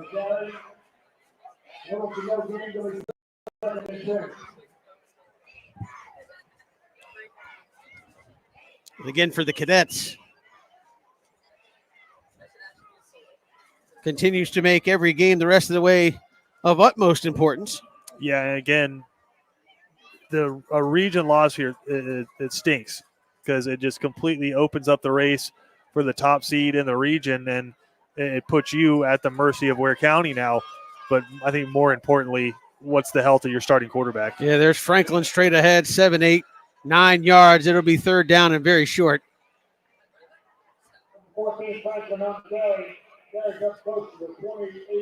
And this is where you need one right here just to try to get off the field.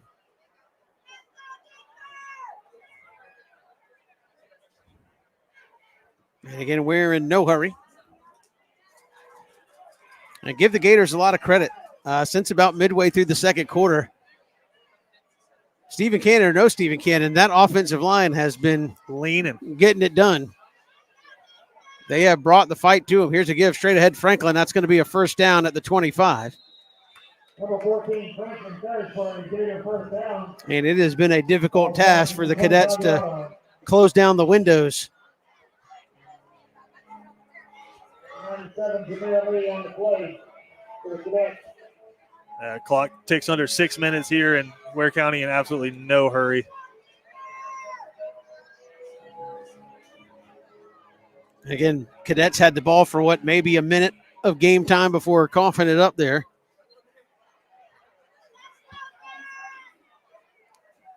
And if you look at a time of possession chart at the end of this one, it's going to be heavily leaning to Ware County. And there's Isaiah Jones with the tackles. They come off the right side. Give him about 4 on first down. And listen, you got to give Ware County their flowers, but I think you got to be extremely concerned if you're a BC fan, if you're going to be without Stephen Cannon for the foreseeable future, and hopefully you get him back this season. Offense just looks absolutely anemic without him right now, and I think that you can say that about most teams at any level. If you lose your starting quarterback, it's hard, but just the fact that it's such a dynamic offense that is just completely ground to a halt here is more than a little concerning. So second down and 7. Here's the give. This is going to be number 29 again. Straight ahead. And now Ware's just rotating fresh legs as well. That's Solomon. And then they'll go to Franklin. Then they'll go back to Boyd. Then so you get one carry, you get a breather, and then you just start pounding the rock again. Now if you're BC, it's just what's your fight about? What's your pride like? Because you've been getting bullied all night. Third down. Here's the give to Franklin straight ahead, and nobody's barely touching him there. Zach Maxwell, they'll hit him at the 2. And again, just gaping holes for this Ware County offense to run through. And that'll make it first and goal with now getting down close. Once they set the chains, they'll start rolling at 4:08, 4:07.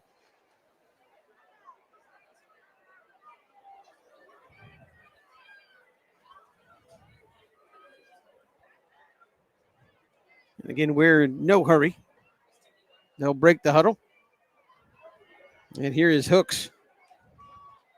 They give straight ahead. Franklin, that's a touchdown. It's domination. And some of that is Ware County leading. Some of that is you've played defense for about 80% of this second half. If not more. I think the offense has taken 10 snaps in the second half. I think Ware County took more than that on that drive. So here is Bates for the point after, as the Gators have extended their lead 37-14. The point after touchdown on its way, and Bates puts it through there. It's good. 38-14. Ware County all out in front. We'll step aside one more time. Coming right back here on WatchBCSports.com. BC Brothers Moving is Savannah's most trusted moving service. From residential to commercial to packing supplies, BC Brothers does it all. Let BC Brothers' energetic, trustworthy team wrap it, pack it, and move it for you. Check out BC Brothers online at bcbrothersmoving.com or give them a like on Facebook. Looking for authentic, traditional Southern cuisine for your next special event, reunion, wedding, or celebration in Savannah? For over 45 years, Barnes Restaurant is the most experienced, trusted caterer in all of Savannah. Groups 50 to 5,000. No event too big or small. Barnes does it all. Online at barnesrestaurant.com. At Benedictine alumni-owned Stacked Firewood Delivery, we're all about the best premium firewood, conveniently delivered in manageable stacks at the right price. We're talking kiln-dried, pest-free firewood. You see, our custom stack is equal to about 10 fires. Choose oak, cherry, hickory, or mixed hardwoods. Stacked Firewood Delivery. Go to stackedwood.com. That's stackedwood.com. Welcome back here to Memorial Stadium. 3:42 to go in the ball game. And BC, quite frankly, Christian, about as big a beating as we've seen them take in a long time, a good while. And again, it's just the reality. Ware County is really good and really physical on offense, and when you just keep putting them back on the field and on the field and on the field and on the field, defense, I don't care how good you are, you're eventually going to wilt.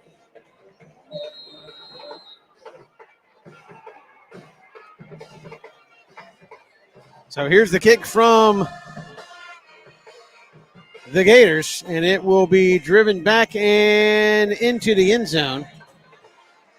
And BC will start 1st and 10 from their 20. Again, a couple things to talk about with Danny Britt.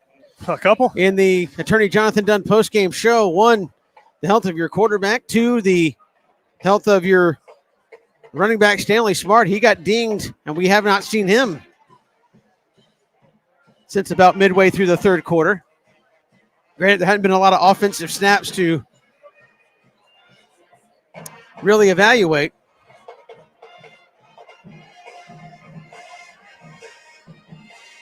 But we'll find out about the health of the cadet football team as they have Wayne County on the docket coming up next week. You got to find a way. This one's kind of gone, but you got to find a way to win 2 more games. Yeah, here's burst near side. It's going to be caught. Ron Mallard out of bounds and could have been close to maybe a late hit, a little extra. Give him a gain of about 6 on first down to be 2nd down and 4. You got to start looking ahead on the schedule now, Kevin. Wayne County next week on the road in a region game will be tough. And then New Hampstead is an offense that can put up a ton of points. And obviously Perry. Here's the snap over the middle, incomplete. Had Jack Gannum on the slant, and it's been that kind of second half for BC. Well, the hope is with a full week, because again, I'm just prognosticating that you're probably not going to see Stephen Cannon next week. With a full week of Amari Burst as the 1, stuff like that should start to click a little bit more, where you get your timing and route with these receivers a little bit better. So 3rd down and 4 for the Cadets. Here's the snap. Burst got pressure in his face, and he's going to be brought down, and he'll lose a yard. No flags. And Cadets still without a first down. I think the officials are probably ready to go home too. And BC going to have to punt the football. So that's got to be the other disappointing thing as well, as you talk about it in baseball. Amari Burst, a baseball player, as you mentioned, but you've played the minimum here in the second half. You have gone 3 and out on each of your drives. Well, you went 4 and out on one drive.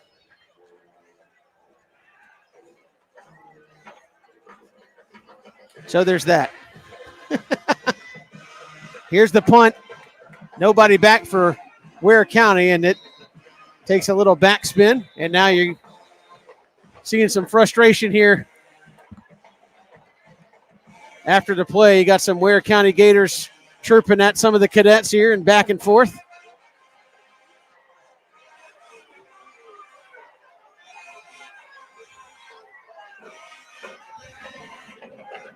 And you know, proud program, they're not going to take kindly to some of that. No. So a lot of respect between the coaches. I don't know how much respect is between the players. But give Ware credit, they were bottled up and ready to play. It had been a long layoff for the Gators due to Hurricane Helene. They've not been in school for 2 weeks. Oh, man, you think these guys are fired up to play? So Ware's gone down the depth chart. They got their backup quarterback in there with 2:12 to go. And here's the give straight ahead. Third Scroggins going to make the tackle. He's there to bring down. That's going to be Solomon running it. This is Isaiah White in at quarterback. I don't think they'll snap the ball until about 1:20 left on this clock. White, a sophomore.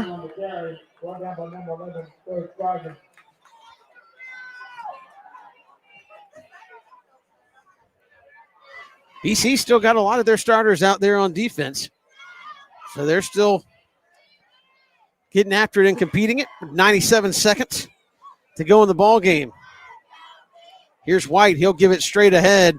And there's Solomon breaking through and upending and fighting second effort for the Cadets. They're finally able to bring him down. Mekhi Williams, I think, made the initial hit. And then second effort gets him a first down out near midfield. And now if you're Ware County, you can probably just touch a knee up and get out of here. Yeah. Might have to run one more, unless whoever's running the clock is extremely nice. And haven't seen the official stats, obviously, but Christian, out of the 24 minutes here in the second half, I would venture to say Ware County's had it for at least 22 at least, of them. Yeah, 20.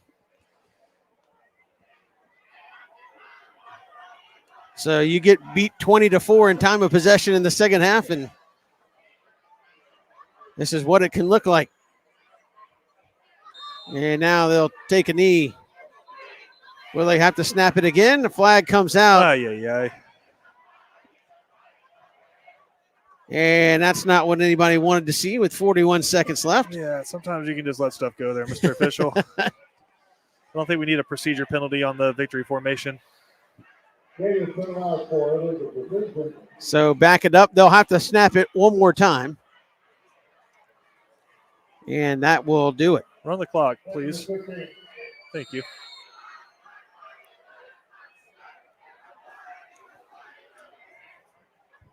So White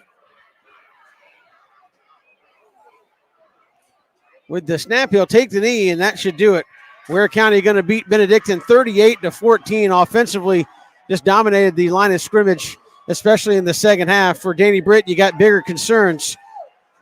Your offensive system, how's it look without your quarterback? Which, as you said, if he plays next week, that would probably be one of the a big blessing. Your starting running back got dinged up shortly thereafter. We did not see Stanley Smart the rest of the ball game.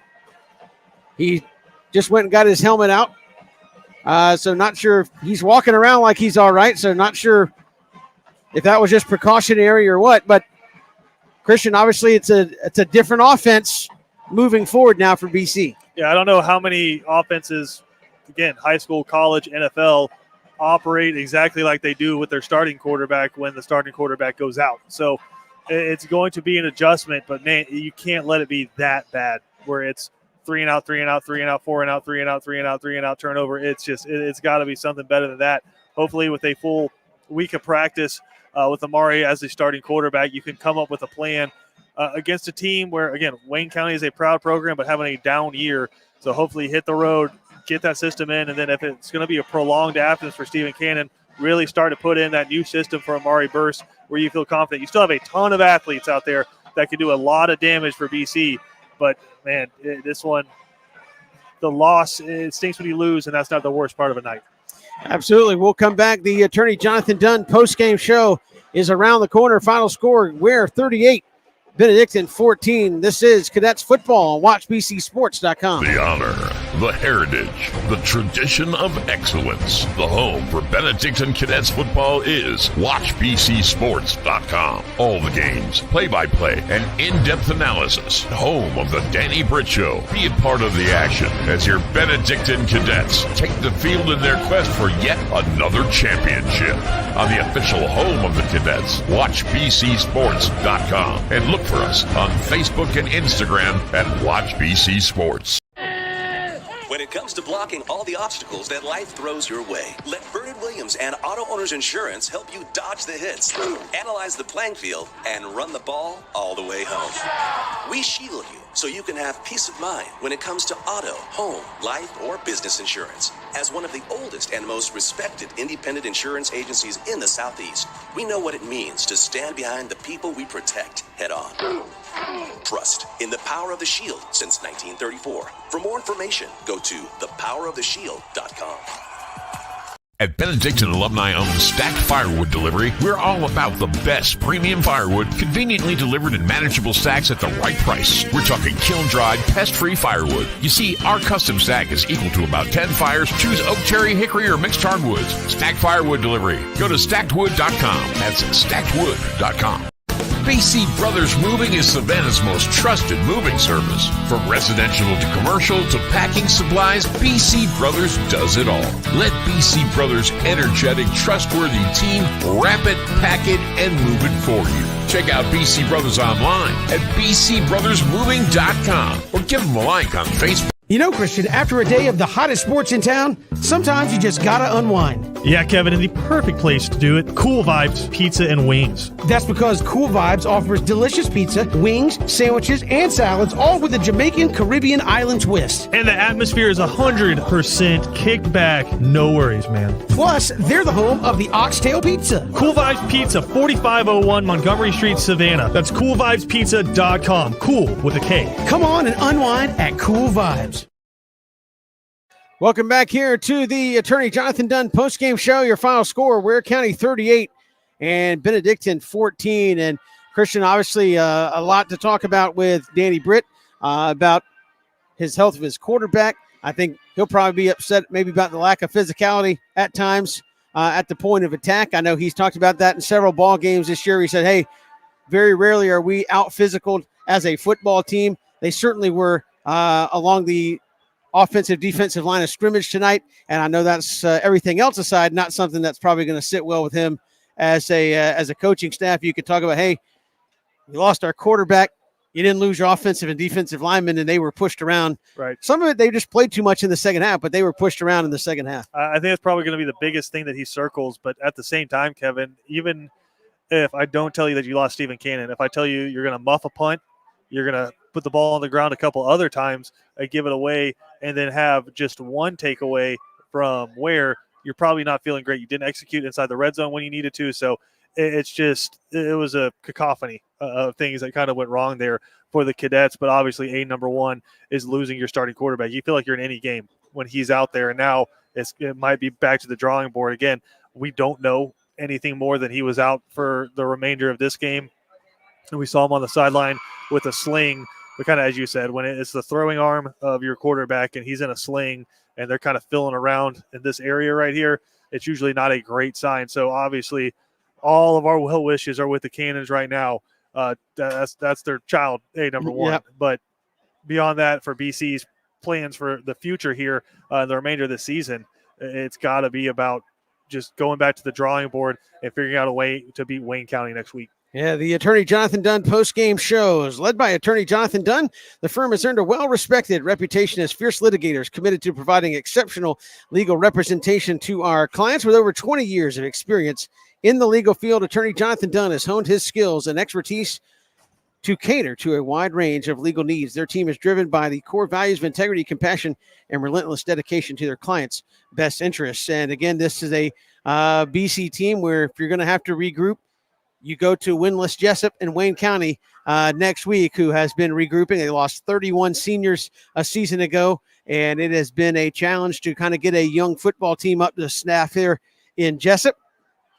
A chance to regroup, and you have to regroup. A loss next week would be certainly devastating, and you got a big Perry team. You got a New Hampstead team who can put up a bunch of points, a bunch of yards. Actually, threw for over 500 yards against you last year. So the challenge is still very much out there for BC. Yeah, and you want to find a way to win all three of these games, but realistically looking at it, you want to win two of the next three. Because if you can win two of the next three, you guarantee yourself a playoff spot, and then it's just win or go home at that point. But now, first you're fighting for that playoff spot, then you're fighting for playoff seeding, hopefully hosting a playoff game, and then you're all of a sudden a Warner Robins and Perry fan going forward, hoping that they can take down the Gators and give you a chance to win this region. But again, it's all going to start with what we find out at the beginning of next week in terms of the health of Stephen Cannon and Stanley Smart. But just, again, as a program, you got to find a way to win two out of the next three.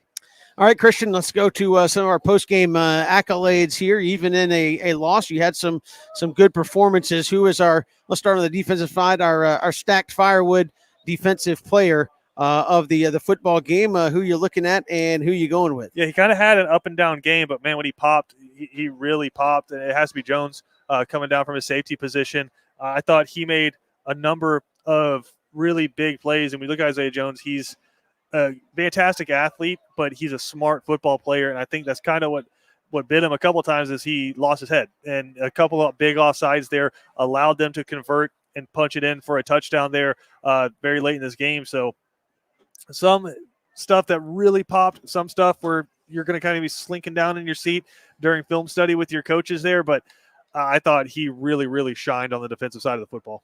Yeah, had his best game out there as well. Again, unfortunate, as you said, had a couple of tough penalties there in the ball game tonight as well. But a situation where I think stat-wise had his best game. And a lot of times you're playing opposite third Scroggins. So you're going to have some guys maybe get a lot more attention defensively sometimes. And he really stepped up and made some big plays tonight as well. Yeah, absolutely. And again, it's that position where you're playing against these spread teams and you're playing against teams that like to run outside. You're basically a will linebacker slash nickelback. And he's that guy. He's physical enough, but he's also fast enough to go out there and play in the passing game. So he's going to be a crucial part of this defense going forward. And again, eliminate the mental mistakes. And he almost played a perfect game. And he's our Stacked Firewood Defensive Player of the Game. Now our Cool Vibes Pizza Player of the Game. Christian, I know offensively, second half wasn't much to write home about, but who are we looking at here with our Cool Vibes Pizza Player of the Game? I think it's got to go to Josh Washington. I think he was the most consistent guy for you all night. He busted the big touchdown on the screen pass early in the game to give you the early lead. And then when you needed some pass catches down inside the red zone in the second quarter, he was the guy who was able to find a little bit of room and did some excellent job blocking on the outside as well. So I think big number 7 for the Cadets is our Cool Vibes Pizza Player of the Game. So there you go. A couple of accolades for the Cadets. We'll look to chat with Danny Britt coming up here on the Attorney Jonathan Dunn post-game show. Final score, Ware County 38, Benedictine 14. We're coming right back here on WatchBCSports.com. When it comes to blocking all the obstacles that life throws your way, let Bernard Williams and Auto Owners Insurance help you dodge the hits, analyze the playing field, and run the ball all the way home. We shield you so you can have peace of mind when it comes to auto, home, life, or business insurance. As one of the oldest and most respected independent insurance agencies in the Southeast, we know what it means to stand behind the people we protect head on. Trust in the power of the shield since 1934. For more information, go to thepoweroftheshield.com. Bowtie Barbecue has always been a work of passion. It takes time, skill, and a blend of perfect temperature, wood, smoke, and meats. We just took it up a notch. Taste the passion. Bowtie Barbecue, 6724 Waters Avenue, Savannah. You know, Christian, after a day of the hottest sports in town, sometimes you just gotta unwind. Yeah, Kevin, and the perfect place to do it, Cool Vibes Pizza and Wings. That's because Cool Vibes offers delicious pizza, wings, sandwiches, and salads, all with a Jamaican Caribbean island twist. And the atmosphere is 100% kickback. No worries, man. Plus, they're the home of the Oxtail Pizza. Cool Vibes Pizza, 4501 Montgomery Street, Savannah. That's coolvibespizza.com. Cool with a K. Come on and unwind at Cool Vibes. Looking for authentic, traditional Southern cuisine for your next special event, reunion, wedding, or celebration in Savannah? For over 45 years, Barnes Restaurant is the most experienced, trusted caterer in all of Savannah. Rooms 50 to 5,000. No event too big or small. Barnes does it all. Online at barnesrestaurant.com. Welcome back here to the Attorney Jonathan Dunn post-game show. Kevin Thomas alongside the head coach of the Cadets, Danny Britt. And Coach, before we get to any further in the game, tell us about your quarterback. What can you tell us at this point? I'm not exactly sure. I mean, obviously, we're hoping it's just a basic AC sprain. Obviously, it's his right shoulder, so he couldn't throw the ball. So obviously, it pulled him out. And Amari did as good a job as he could with the limited reps he had. So we'll see where we go from here. I'll talk to the trainers again in just a moment. And again, Stanley Smart, I think, got dinged up a little bit shortly thereafter. Didn't see him the rest of the game. What's kind of his status as you know it? They pulled him out. I don't know. I don't exactly know. They just pulled him. So, Coach, that being said, defensively, man, you guys played a lot in the second half, maybe 80%, 85% of the second half. Tough assignment. And when they started leaning on you, it seemed like you guys were doing the best you could, but as the game wore on, obviously they were giving up big chunks of plays on the ground. Yeah, I think that, a number of reasons why. I mean, obviously it kind of took the wind out of our sails when Stephen went down. Everybody kind of understands, how big of a injury that is, and then but we got to do better. And they just whipped our butt. I mean, plain and simple. They physically whipped us, offensively, defensively, special teams. They were more disciplined than us. They were more physical than us. So that's just a butt kicking. I know, Coach, you've said Christian and I were talking about this in the final minutes that at certain times we've talked throughout this season. You said, hey, we haven't been the most physical team on the field, and that's been of concern to you because that's something you pride yourself on. And then last week you were the more physical team. This week you kind of reverted back a little bit. Has that been something you've been trying to find what the push point is with this team? It is, and we talked about it. I don't know exactly what it is. We want to be physical, and when we do, we win, and when we don't, this is what happens. So we've got to do better. We've got to, my God, we got to protect our quarterback.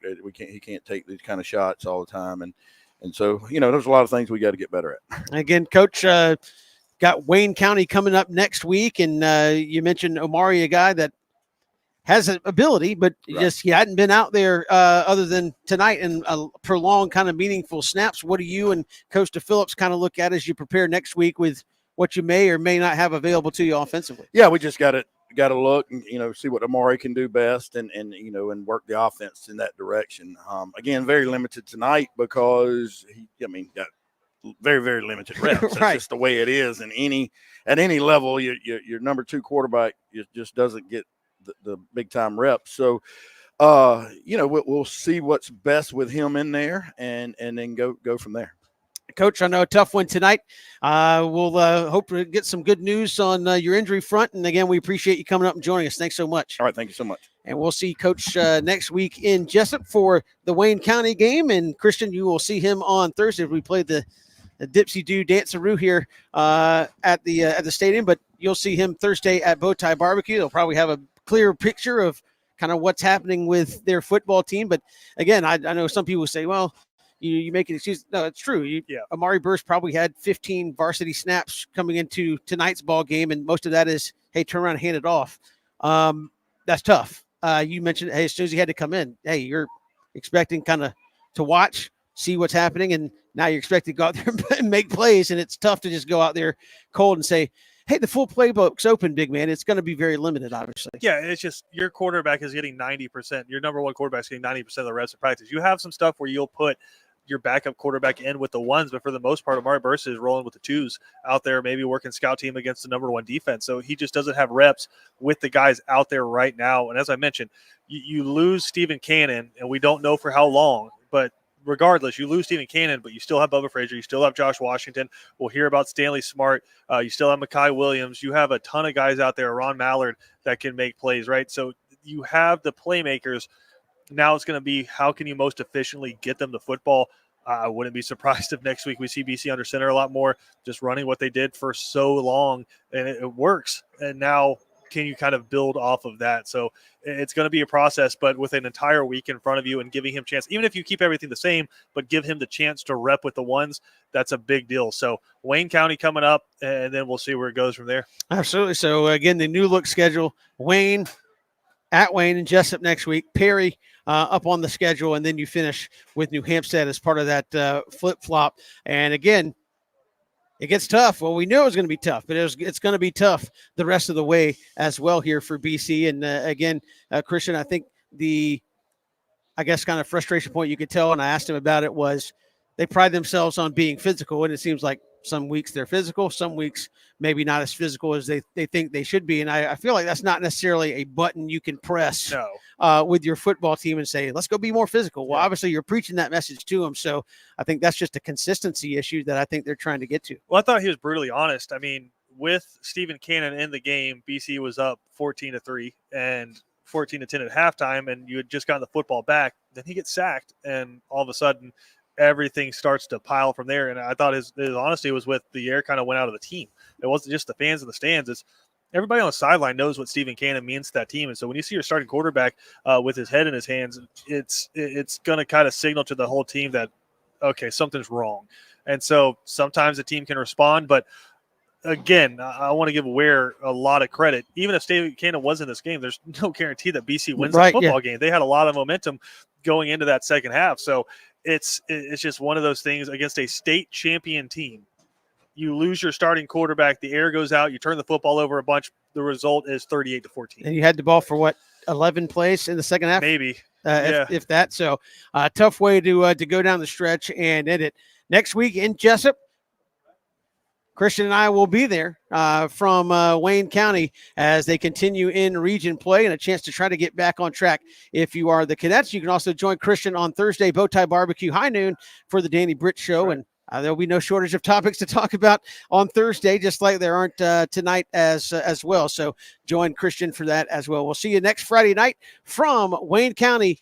The Yellow Jackets and the Cadets set to square off. I'm Kevin Thomas. He's Christian Gokel.